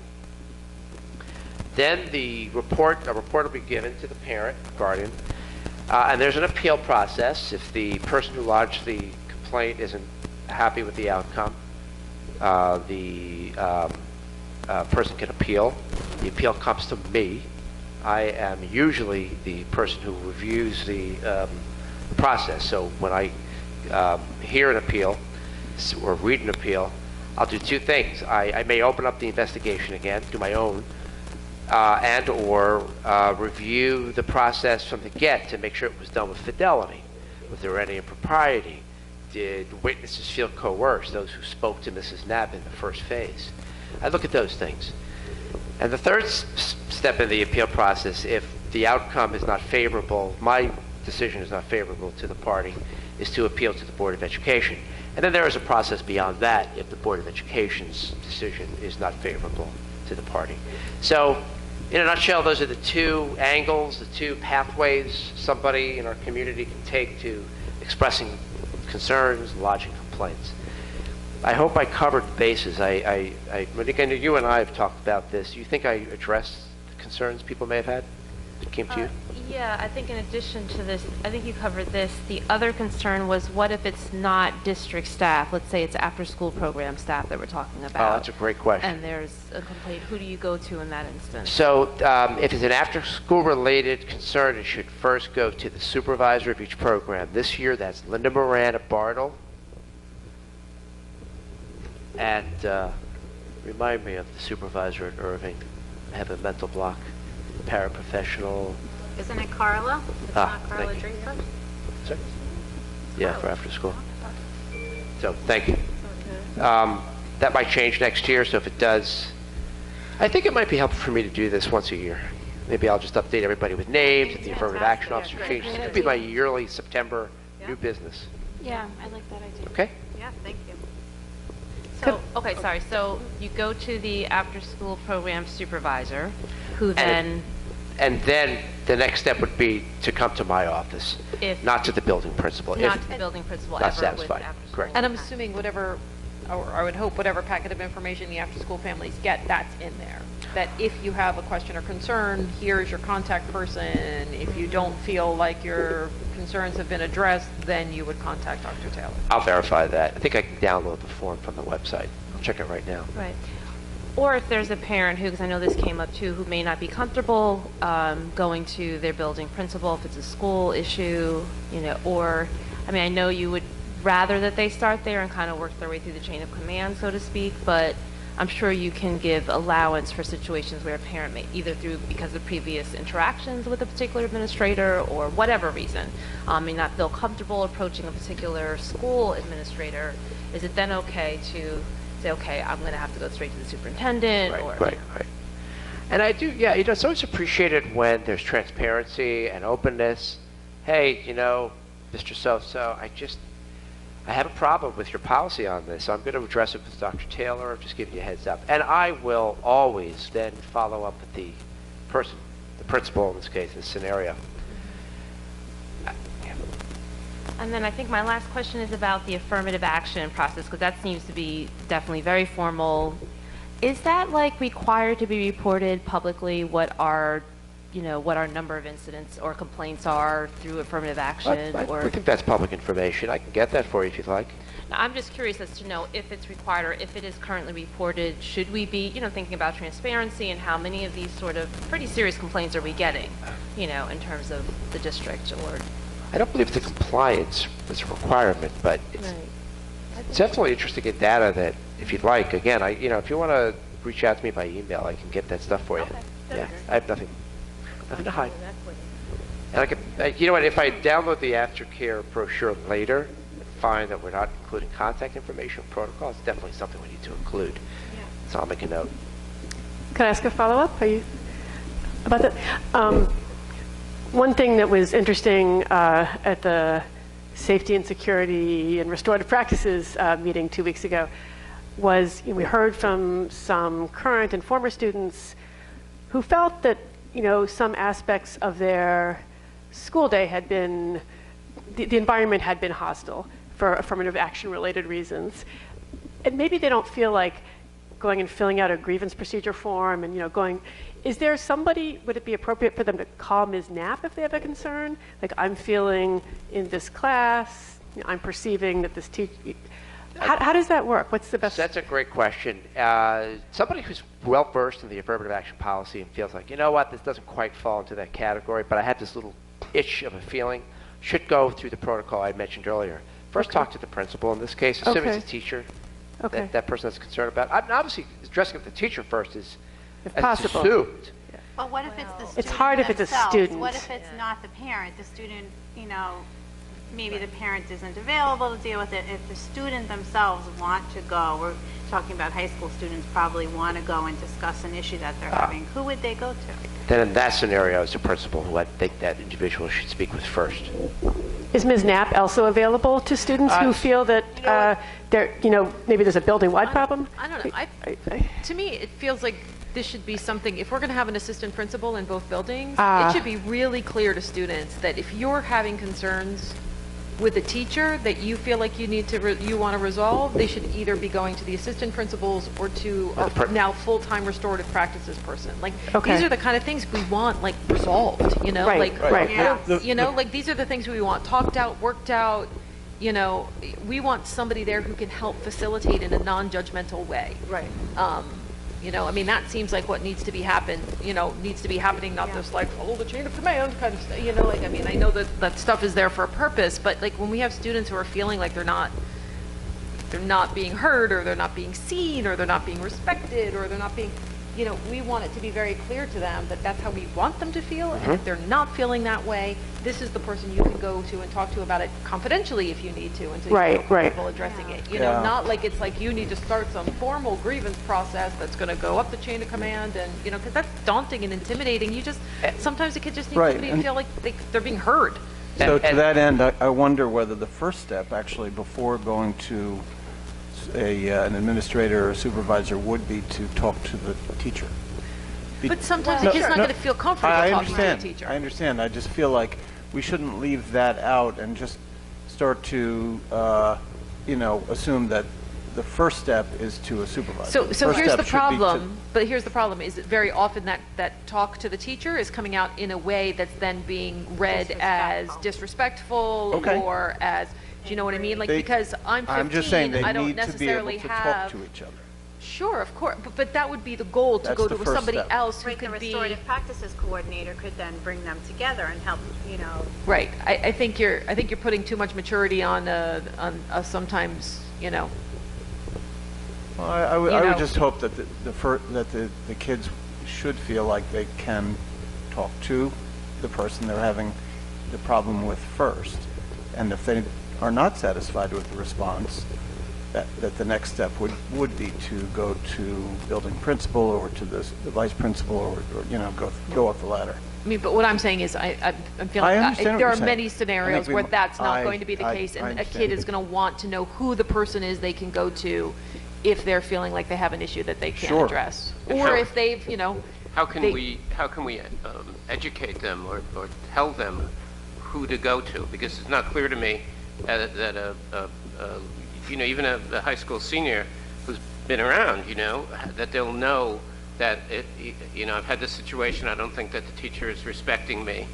How will they know who to go to? yeah, I think it's got to be something that's addressed at the beginning of every year when the staff is introducing themselves to students. I do think the assistant principal now being added to the high school is going to change the dynamic. When I pointed out that the parents should defer to the principal, I'm doing so under the assumption that Ms. Brady has been too busy because she's been between two buildings to handle some of these issues at the classroom level, which is why Mr. Laster and Ms. Osevier weren't handling. But with the addition of an assistant principal now, one on each building, they might very well next year in September, when I'm speaking to the board, be the go-to people first. But I do want to make sure that we realize Mrs. Knapp is not the person you would refer to unless you want to officially file a formal affirmative action complaint. So I think this may also be an interesting thing as we move forward with the full-time restorative practices person and two assistant principals to really delineate those job responsibilities. Maybe what we want to say is, you go to the principal or the assistant principal if it's something related to curriculum or whatever. If it's something your interpersonal relationship with a teacher or another student or whatever, maybe that goes directly to the restorative practices person. I think as you fill those roles, you'll have to come up with those delineations of, and then explain that to the students and the staff at the beginning of the year. Because it may also be that a staff member is saying, holy mackerel, I've got this issue with this kid and I'm just like, I'm not getting anywhere. I say something, the kid blows up at me, I don't want to turn it into this. Who do I go in? Probably be helpful to put that in the student handbook. I don't see it in a job description, but definitely in the student handbook for middle and high school. All right, good stuff. I hate to put the student reps on the spot, but I was thinking maybe we could just ask them, basic question. Is there someone that already exists in the building that serves that purpose? If you're having a problem with a teacher, do you go directly to Mr. Lasser's office and ask to talk with him, or do you go to a guidance counselor?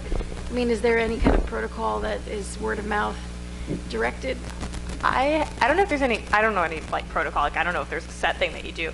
In the past, when I've had conflicts with teachers, for the most part, I've talked to Mr. Lasseter. For the most part, I've addressed the teacher first. When that hasn't worked out the way I'd like, I've gone to Mr. Lasseter on a couple occasions with different teachers. But I don't think, there's nobody, there's no other person that I would think to talk to. But I also don't think most people have the kind of relationship with Mr. Lasseter that I do, that they might feel comfortable just going to the office and saying, hey, I want to talk about Mr. X, Miss Slaughter, who did that. I think you also have to recognize our privilege as well, that we're AP level students who are able to communicate these kinds of ways, but it's a lot scarier for students who are not at that level yet. So I'm not sure that they have that sort of connection with, there are a lot of students in the high school that have that sort of connection with the administration that would be able to communicate with them. And I think it's definitely harder for them to voice their concerns. And I think there's a lot of students in the high school that feel like their concerns wouldn't be heard by the administration, even if they were to say it. So no, I don't think there is a voice for a lot of And the things that we're seeing is communication, right? I mean, when we're seeing things on a discipline report where kids are being disrespectful or whatever, they're communicating, we just need to figure out a way where they can communicate more productively, I I think mean, they're giving feedback. It's just not in a way that it's going to be heard or, responded to in a non-disciplinary, push each other away kind of way. If we're doing a good job with social emotional education, that is exactly what we want to help those conversations to happen in a productive way. But I think this also has to be about to the teachers, because I think a lot of students go to certain teachers. So that most students have one or two teachers who they really trust. And so they sit down and they say, I had, you wouldn't believe what blah blah said today in class. I'm so frustrated. And sometimes that's just venting, and it doesn't need to actually, and it can be resolved as sort of like a, get it all out and whatever. But then sometimes there's a serious problem, and so sometimes teachers have this burden of hearing about their colleagues in ways that are maybe misrepresented and maybe not. And so the question is, well, then can they refer that student to somebody to talk? I think that's an important thing for teachers to be made aware of, because a lot of times they are the confidant, but they're not necessarily empowered to actually, but then to be the moderator. It's a tricky spot for them. No, and it's a tricky spot for students to feel like they're putting their teachers in, but then also to have the level of trust where you feel like it's positive to feel like you have the level of trust to talk about that kind of stuff with your teachers, but it does place, the faculty member in a tough spot. So I think providing a way for them also to be clear about what the protocol is and how to refer kids would be really important. The students that Ann was referring to at the security meeting, I think they made it pretty clear at one point that they felt they had no other teacher, when they felt they weren't being respected, to go to. And they said that. It was very clear. And I think what Scott said, which is a path or a set of guidelines for if you're having an issue, that you can go to someone. I would think that guideline wouldn't be at all go to another teacher. I think assistant principal or full-time restorative practices person or the principal is a much better avenue. But I think everyone has to be told who that is, and early on. But I think the point is that should be the person who deals with it, but that's not where students are going to feel most comfortable or most natural reporting the problem to. So then how do the people who are hearing the problem, how do they feel empowered to report it to the person who's actually capable of dealing with it? Like what Julia said earlier, that there is a common trend in especially our school, because it's so small, that students have really close relationships with certain teachers, and it's much easier for them to confide in those teachers. And I think it would be easier to establish some kind of policy that the teachers aren't put in a tricky situation where students coming to vent to them about a serious problem, and instead that they're able to follow up and actually try to help with the administration. So hopefully the teacher could say, listen, can I connect you with so-and-so, who's the restorative practices dean, she's right over here, blah, blah, blah, blah, blah, blah. To say, this is an actual, what you're describing, if it's true, is an actual problem that should be dealt with, and this is how you do it. And encourage the student to actually take the steps, because it can be scary or intimidating to do that. So sort of help that them through that process, and be able to distinguish a little bit between, well, it sounds like you should, just go home and relax, and because sometimes it's they assign this homework, and it's silly, and then sometimes it's really serious. And so for teachers to be able to identify the difference, and then encourage students to actually engage. I'm really hoping that this is the stuff that the Dean of Restorative Practices would deal with, helping those students navigate those situations. Does the high school have a Dean of Restorative It's going to be a Practice? split. Oh, okay. I think the onus really should be on us at this point, right? The staff, whoever we bring in, the restorative practice person, because we know from the students who spoke at the meeting and from conversations that have occurred previously that you're right, they don't feel like, well, even if you do put this protocol in place, what trust do I have that there's going to be a result that is actually attentive and supportive of my needs? And that's not there yet. So I think the onus really is on us, instead of thinking about, well, how can we get this student engaged? How can we go meet those students where they are and really engage them so they know this is a trusted mechanism we're presenting before them? And maybe it'll be multiple points of entry, but yes, it's important to have that protocol there, to know that it's there, but there's not going to be buy-in for that until they see it's working, right? And it really is something they can trust and valid. So I think that's kind of where our focus should be, right? Of really getting this, showing the kids that we mean what we're saying here, and this is a safe route for them. And that's not going to be easy. It's going to take time, and it's going to take multiple, I think, safe entry points for the students, you know, because it really, I think they had enough of hearing, well, you know, we want you to come to us, we want to hear your concerns, because they don't trust that they're really going to get what they need out of that process. Right, good point. I'm really, really hopeful that the setup next year is going to be far more productive for us to actually be able to show that that's what we mean. Right. You know, when there's actually more people there to bring those kind of concerns to, who can hopefully handle those concerns and address them in a non-punitive, more supportive way. I hope that's where the rubber starts meeting the road. And because I would just add, I'm sorry, that also applies to the teachers in the buildings who are the trusted source for some students, right? Because we do know that some students feel comfortable going to teachers who are hearing them and listening to them, can relate to their concerns. And I'm talking specifically about students who feel like they've been treated differently because of their race or their ethnicity. And those teachers themselves are also feeling like, well, I know there is a chain of command or there's an administrator, but maybe they're not feeling like they trust the process either. Right. So I think it's also about, you have some teachers that are there that are positive role models, that are positive sources of, you know, confidentiality for many students, but they're themselves feeling like we're not being encouraged to go through this process. So we have to engage them too, and not only just put the onus on them. Is that something that you've heard? Oh no, yeah, this is what's, yeah, right. Yeah, we heard that at the meeting from at least one teacher who felt that way as well, and it's you know, you're completely right. It needs to be, and I mean, it is I think the positive thing about, you know, it got, for me, everything kind of goes back to you know, what did we do with the limited numbers we had, and having an assistant principal in each building and having a full-time restorative practices person means that we can do this if we do it well. Right. Mm-hmm. And that's the right way to spend the money. And so, you know, Monique is right. People have to trust, and it's not only the students, it's the teachers. It's hard. I was just going to add that one of the things that was so fantastic about that night was that people did get a chance in front of people that maybe they're not comfortable talking with or don't know, to kind of let it out a little bit. And, you know, whether they said it exactly the way they would want to say it, or I think the point being, if they have more chances and more time to sit in front of a group, whether it's even a small group in the high school where people can kind of share their opinions and thoughts and stuff like that, I think that would be helpful.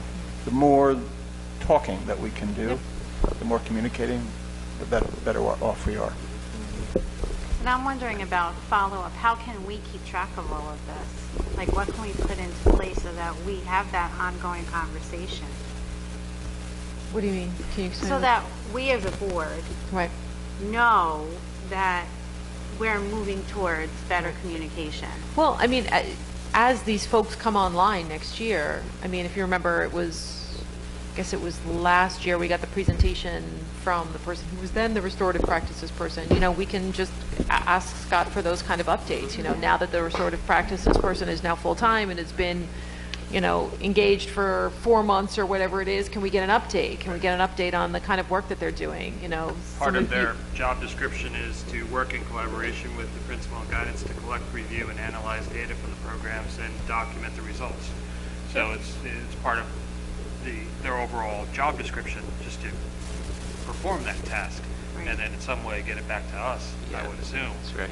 Right. So we can have that in all of this. Well, I liken this to hiring the supervisors 2 years ago, you know, putting that money into that, and you know, trying to understand how that would work and what we were going to do, and then we had presentations, and now that's a part of the system, and it's working, and I think we have to do exactly the same thing with this. We have to have these new people come on and have them present to us, and then hopefully we'll see results. And I also hope next year we'll hear from our student reps to see how that's going. It's one of the things we should be asking them as well. Is that process started, ladies? Do you have so the application for the student reps next year is due on June 1st, and then we're going to be part of the interview process with Ms. Steinberg and Ms. Barca, who are the Student Congress advisors, and we'll be picking student reps in June. Good.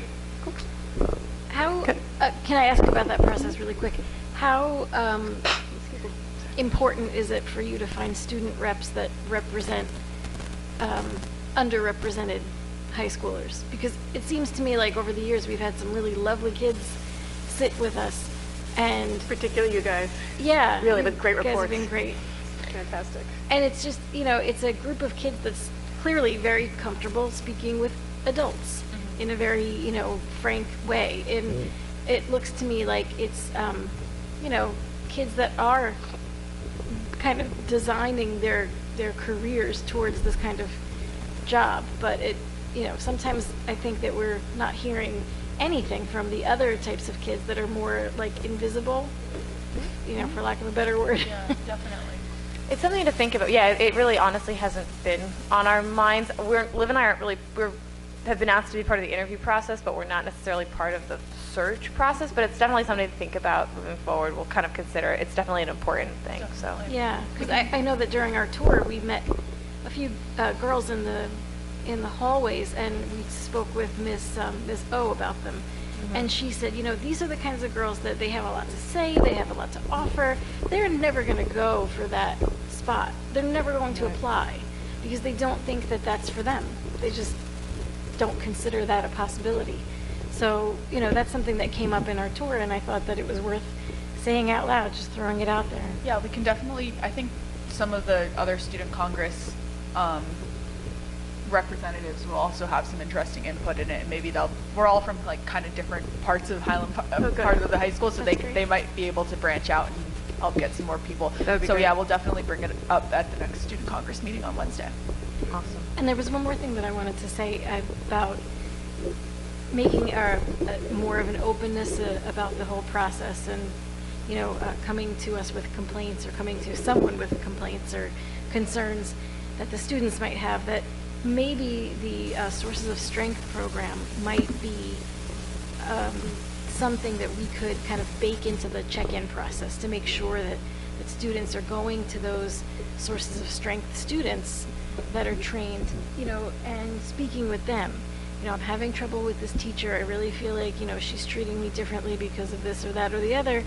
And I think that that's more possible, that you would get students talking to other students about that.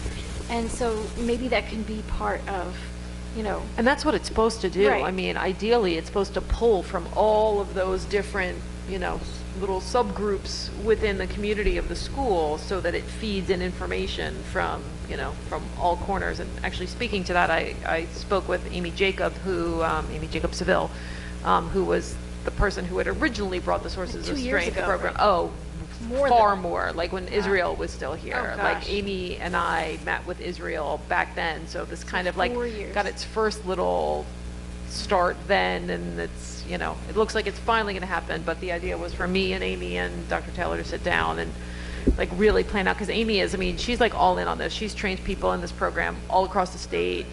She's in touch with the folks, nationally that run the program. She's trained folks to do this in dozens of schools. She's willing to donate her time for free to do it. So, she is 100% committed to making sure that we really get this off the ground this year, now that we kind of have the push behind it. So, actually right now I'm the one who's holding it up, because I need to put an email to myself and you and Amy. I was wondering if somebody didn't follow up. I know it was you. It's me. But We are starting training in May 24th and 25th. Kids are being recruited now. Right. All right. So I think we... Can I make a follow-up? Oh, sure. Yep, I'm sorry. Moving back to sort of affirmative action.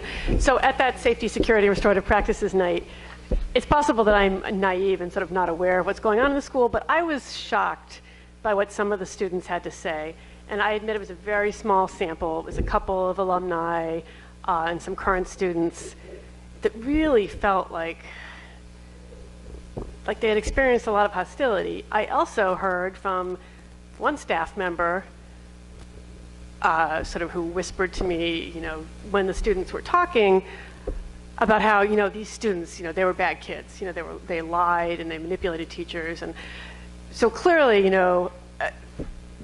that teacher wasn't working, or that staff person wasn't really working towards, seeing the point of view of the students, and the students felt that teachers and staff weren't working towards seeing their point of view, and clearly there was a huge gap and a lot of resentment on both sides. I was particularly surprised to hear this from a staff person. It was not a staff person who was personally,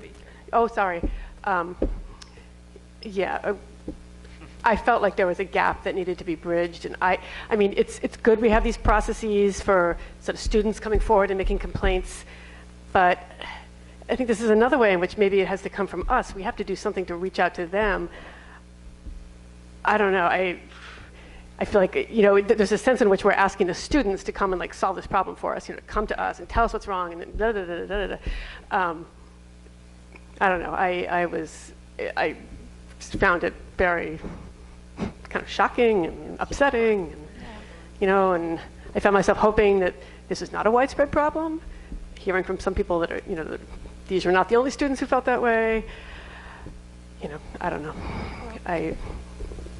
Is this a gap that can be bridged? Yeah, just to add to that and to what Rob said earlier, that these were students who, as you said, were pretty safe. Like, they had already moved on to at least 2 or 3 of them.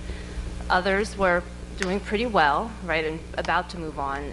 So, they felt pretty safe and empowered speaking out. And as you said, it's very troubling, because what we know is that they are speaking almost as emissaries for many students like them who are feeling the same way but are not as empowered, maybe because they're not as strong academically, or they're not as involved in the mainstream of the culture in the schools. So I think that's even more important, that yes, this is like an eye-opener, but it's really not just about those students. It's saying, hey, we're speaking about this broader, and it is a broader issue. It's not isolated. They made that clear, actually, yeah. Okay, good. That they were talking about friends and students who are coming up behind them, younger students. Right, that this is current, it's ongoing, and there's a lot of work to be done, and it is about what the schools, the staff in the schools can do to really meet those students where they are and bring them into the fold. I don't know if there's something we can do as a district to show that we're committed to this, I mean, training. I think that's what we're doing in terms of the staffing and the professional development, and can we make sure students know that that's what we're working towards? I mean, students may feel like, we're talking about doing at the beginning of the year, when these staff members are introduced, that would be to my mind, that would be the introduction. Absolutely. So there's why I'm not commenting. I mean, we are down this road. I mean, I think we're taking it gradually. Can't do it can't rush it. I do think that sometimes, I certainly do overthink things and make things more complicated than they need to be. Maybe it's something as simple as a gesture, that we send out an email to every student account, to every, staff person, and say that, we are committed to, hearing your voice, and if there's anything that you need to say, if there's any concern that you have, as small as it might be, there are people who are willing to listen to you. Confidentially, and, if you have this issue, go to this email address and write this person an email. If you have this issue, maybe it's just as simple as, an email, a district-wide email at this point, now that we're talking about it, to just introduce, this is a top priority for us. Everything that we do at this meeting, that who knows how many, dozens of people might be watching, it doesn't always ripple out into the community where it's most needed. And so, everyone has an email address. Everyone has a phone address. Maybe it's something text or something. Yeah, maybe it could just be a very basic message. Maybe that's a Honeywell address or something. So, no, that's a great idea, because as we were doing our tour last week, and when we came upon that first group of girls who, were very open about saying they had things to say to us, and they had no idea. What? You have meetings and we could come talk? And I think that's a great idea. It's an open invitation. Come, we want to hear you. Yeah. You're important. That's a great way to start the year. Yeah, and you don't have to come when we're here. You can write us an email. You can, give a phone call to someone. And just to give that, I love it. open invitation, I think it's, Yeah. it's kind of Emily Post idea, it's just like, come to, this email address and write us a note. But these girls were happy to meet us.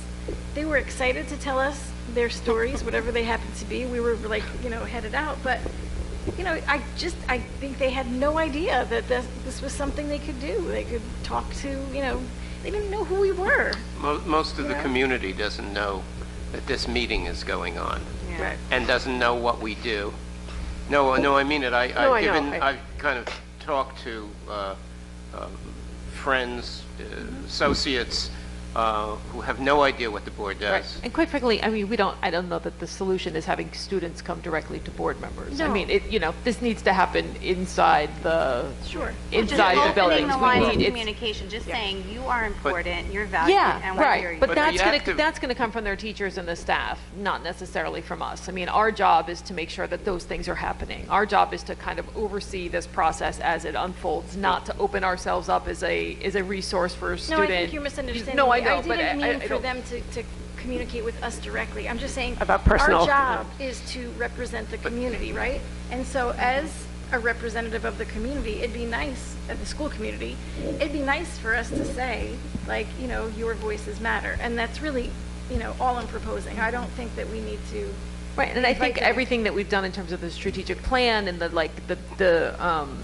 path that we're trying to set is how we're doing that. Yeah, and- I mean, we and our budget is how we do that, right? I mean, where we put our money is how we show our priorities. we're Does that doing trickle the- down to a kid in the classroom to know that that's what we're doing?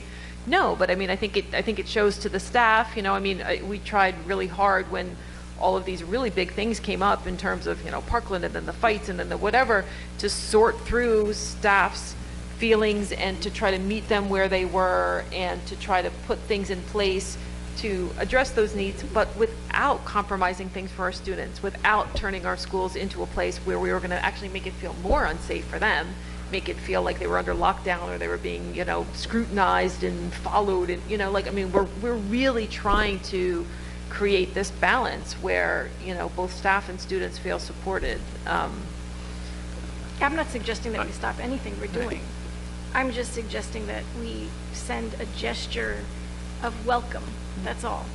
Right, but again, I think that has to come from the staff, not from us. I mean, and I would hope that that's how next year would be opened up with these new staff members, that these new staff members are introduced as, that's what we're here for. The assistant principal isn't here to be the one to, crack down on the discipline code, and, a lot of these But things are going to be I'm sorry, Darcy, rolled but out what next I'm year. thinking is that that's not what we need to do, because we heard at that meeting that those students in particular don't feel safe with the majority of the staff.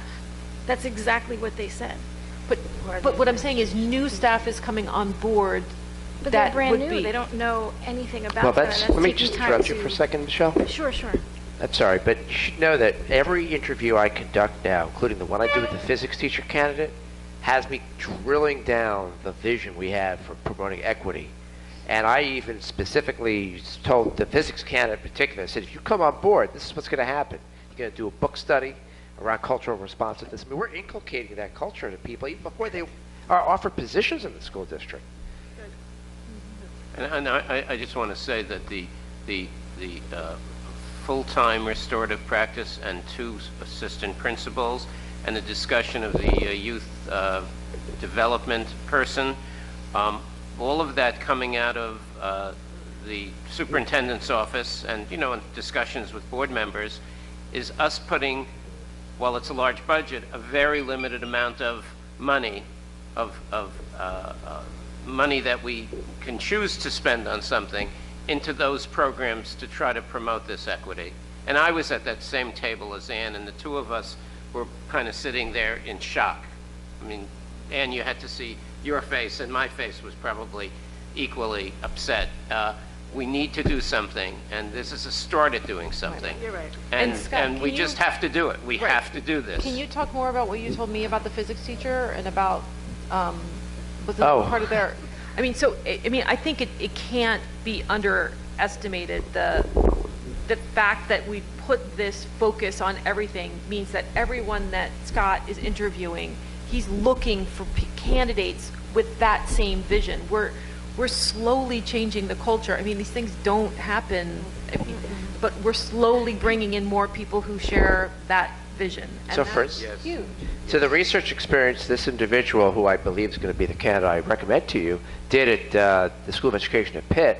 He conducted a literature review centered around LGBTQ issues in school and cultural responsive pedagogy in order to write a manual for teachers. His research project through the Breckenridge Research Fellowship was around designing for equity by thinking in and about mathematics. His whole bent has been to try to, and by the way, he represents a minority subgroup, his whole bent has been on trying to encourage minorities and females to the science and math fields. Now, I could go over the 10 candidates for assistant principal. Half of them are along the same lines. I mean, yeah, we are now looking for people who we know come to the interview prepared to talk about this issue. I don't want to belabor this, but I'm glad you raised that point about the academic side of this too, because, you know, this is all a part of it. When we did that walk, and as wonderful as it was to see what's going on in many of the classes there, what we still see is in, I believe it was the math resource class, what was it, 95% or 100% all African American and maybe Latino. The kids see this, they know this. Obviously, the teachers see it too and know it, so whatever comments may be made or not made is all coming out of that, right? So we can't, you know, we talk about making the kids feel like they have a place to go. Well, not really, not when you see these messages of you don't belong here, you belong here sort of thing happening in the classrooms as well. So, you know, it's nice to know that we're really talking about bringing people that understand the importance of building equity into our classrooms, because And that we're having the conversation about detracting, and like all these things are going on simultaneously. And you have to, because otherwise, if the students see it, they're never going to feel like they're a part of this broader community. When you see that sort of segregation in the classroom level in terms of, you know, ability level.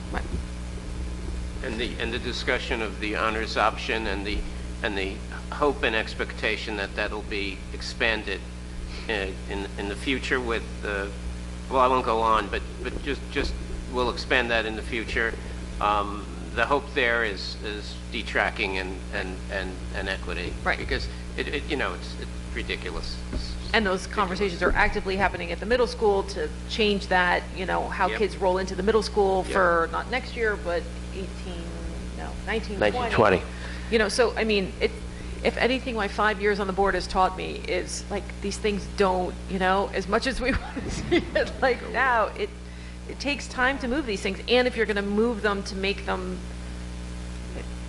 okay, I'll add to that. It takes a millisecond to tear it all apart, and it takes forever to put it back together in a way that's a lot better than it started. Like this process is long and arduous, and you know. And if we don't do it right, then when we're all gone at some point, it's just going to go with us.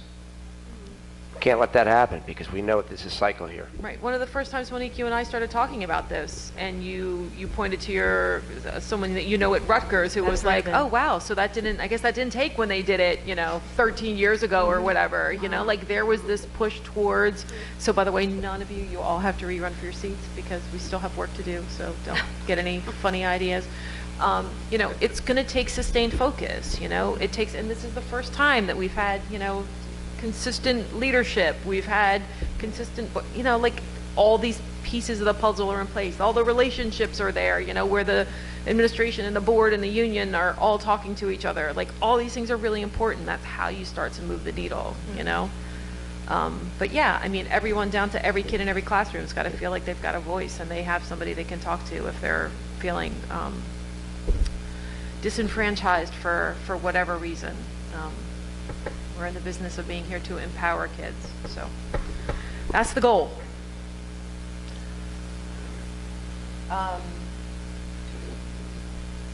Anybody have anything else for new business? It's a great conversation. Yeah, I'm glad we had the time for it. We had a night with not a big agenda and some extra time on our hands, so. All right, if no one has anything else for new business, we will wrap that up and we'll move on to public comment.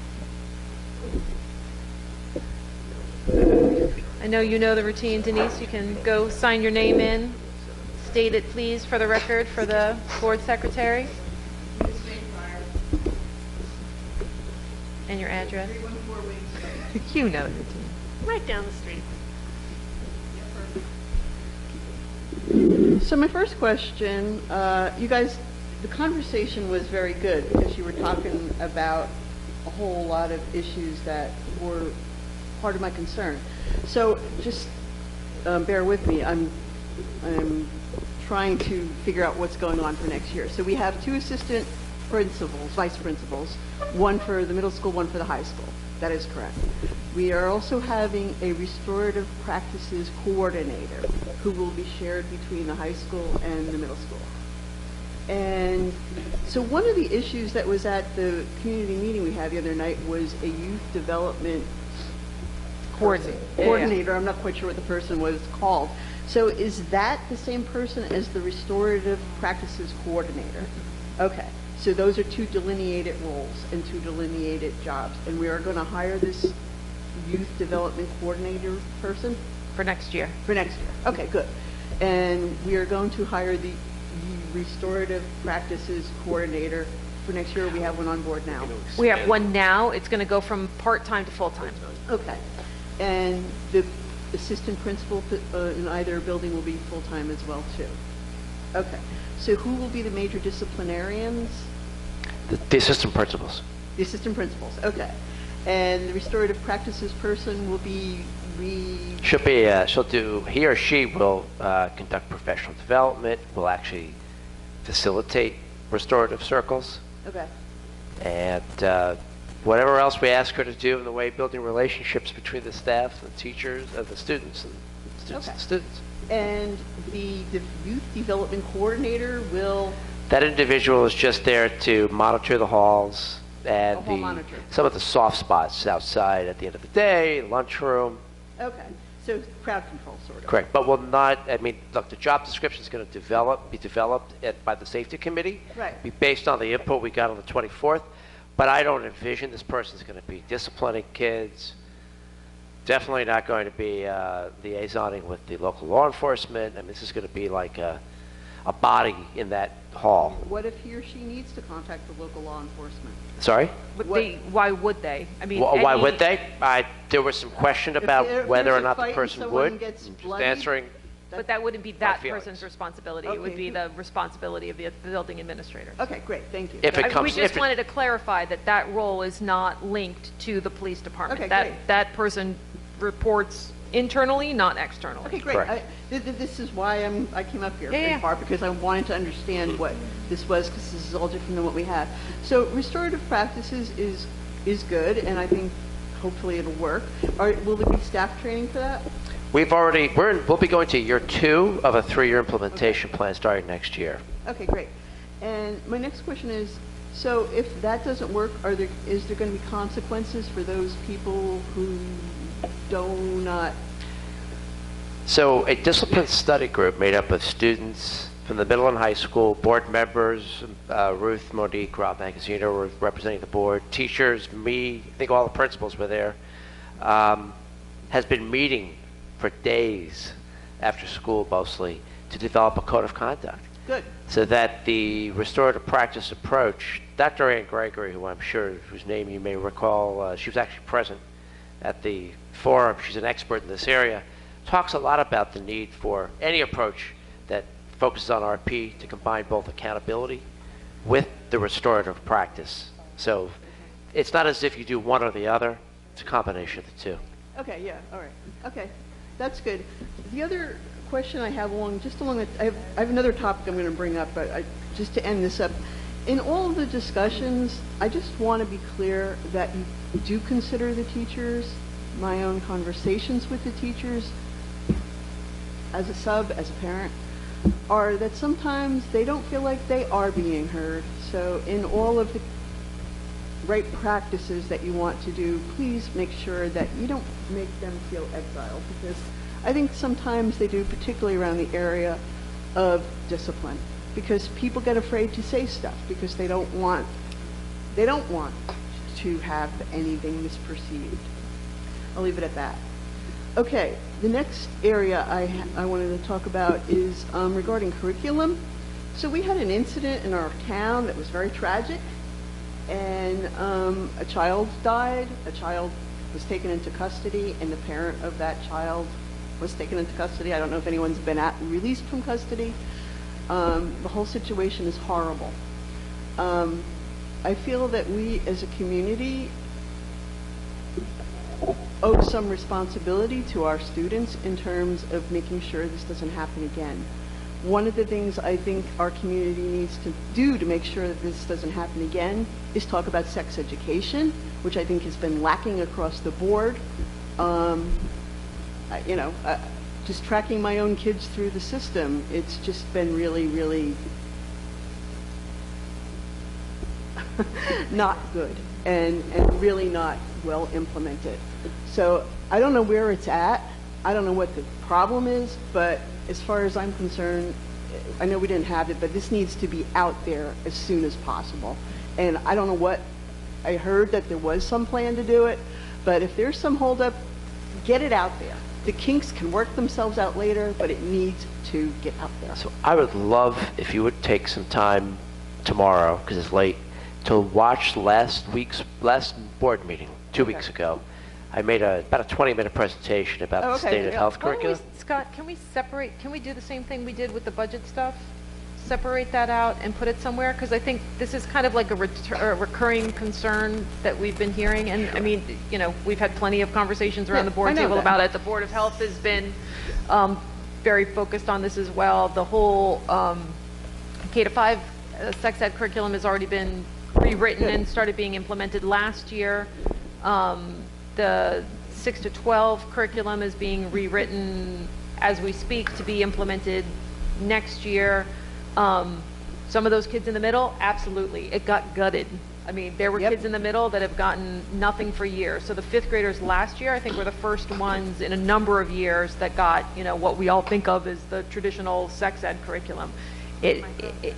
It went by the wayside, absolutely. It was a casualty of the tumultuous period in our history. But we're very diligently trying to put it back together and rebuild it in a much more substantial way. So as your kids get into high school, it should be robust and better than it was before. The Teen Pep program is coming back. There's going to be a lot of resources in the high school. We're bringing a SAC back once a week. Student substance abuse course. So you know what I'll do? I'll put something together under the news items section of the website tomorrow.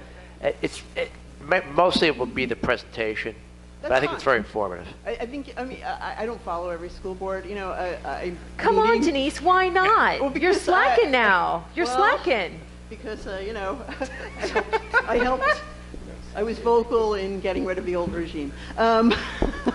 Okay, so I think that would be a really good thing because I don't follow it all the time, and to have something out there that the community can click on. Because, honestly, the whole tragedy, we all own it, and we really need to make sure that this horrible situation does not happen again. It's the whole thing is just sad every way you slice it. So that's all I had to say, and I thank you for your, for listening to me. Thanks, Denise. Thank you. In the interim between 6th and 12th, as we are rewriting the curriculum, are we teaching to the existing curriculum that's in place? We are. I actually wrote an email about that, so maybe I could pull some of that into the little news item I'll put together. Thank you. Clarify that. Do you have any student involvement in writing the new curriculum? Because I know a majority of students have a lot of interest in this particular education curriculum, just because we've had a lack of it. It makes all of us really angry. So I think possibly, I'm not going to be here next year, but I know the Women's Issues Club and a bunch of other clubs in Saga and and a lot of the social activism groups are really interested in having a voice in writing the curriculum, particularly for 6 through 12. So maybe possibly having a student liaison from a representative from Saga or from Women's Issues or from somewhere like that to come and talk to you and maybe present how you could involve them as well in the curriculum. Well, maybe what I could do is actually, after the middle high school teachers write the curriculum, before we send it off to the board, we bounce it off the groups you're talking about. The other thing is I'd have to figure out, maybe I'll run into you at some point, talk about it, figure out the timing. End of the year is already here, so I love the idea, though. Mr. Presti? Hi, Keith Presti, president of HPEA. I just, not to keep us here any later, but the board was having a really great discussion about stuff, so I thought I would jump in on that. I just want to say that, you know, I have the pleasure of representing roughly 250 really excellent, dedicated professionals and education support professionals that truly care a lot about this district and about the students and about your children. And so, do we all have problems? Yes, there's always a problem here and there. But I just wanted to say that I think you guys have a great staff that is really willing to do whatever it takes to make sure that the students of Highland Park are getting the best education that they can and feeling welcome and respected. And, you know, this is the benefit of a small district like this is that we all feel very close, like a family. And I would also add that I think there might not be, it might not be perfect and there might not be enough, but there are a lot of ways that students have to voice concerns and a lot of caring people that are in the buildings that they can go to. And I know that, you know, a lot of our teachers and support staff have great rapport with students from every background. Just being on the inside, I get to see that every day. And I know that sometimes I was kind of hearing that, you know, the board doesn't always get to see or get to talk to everyone in the building, and there is a kind of separate nature just in the fact that, you know, you kind of go through the superintendent and the whole thing, and people can come here or not come here or don't even know that this meeting is happening. So just to provide that kind of insight from the inside, and I would also say that there is such a desire to implement restorative practices and responsive classroom in the proper way, and almost like everyone is like, yes, we want to do it, just let us, like, give it to us the right way, let's do it. And I know that there, you know, we all know that there was a little problem in the initial rollout, but everyone is still on board. And I think that, you know, is demonstrated through people wanting to be on committees. You know, our safety and security committee blew up. Like, people, 75 people plus came out that night from all walks of life. So I think, you know, there's a lot of really great things happening here. In any organization, yeah, there's going to be one or two bad apples or problems that, you know, will, if they're highlighted, we'll address it. And I also want you to know that the HPEAs, as much as we represent the staff, really we represent the staff so they can do what is necessary for the students without feeling like there's going to be any retribution or anything like that. So I want you to know that we are fully committed to the students of Highland Park, and we want to continue to work collaboratively with you, the board, the administration, and everybody in Highland Park. So thank you. Thanks, Keith. All right. That's it, everybody. You ready to go home? Oh, I don't know. Can I get a motion to adjourn? So moved. Can I get a second? Second. All in favor? Aye. Aye. Good night, everybody.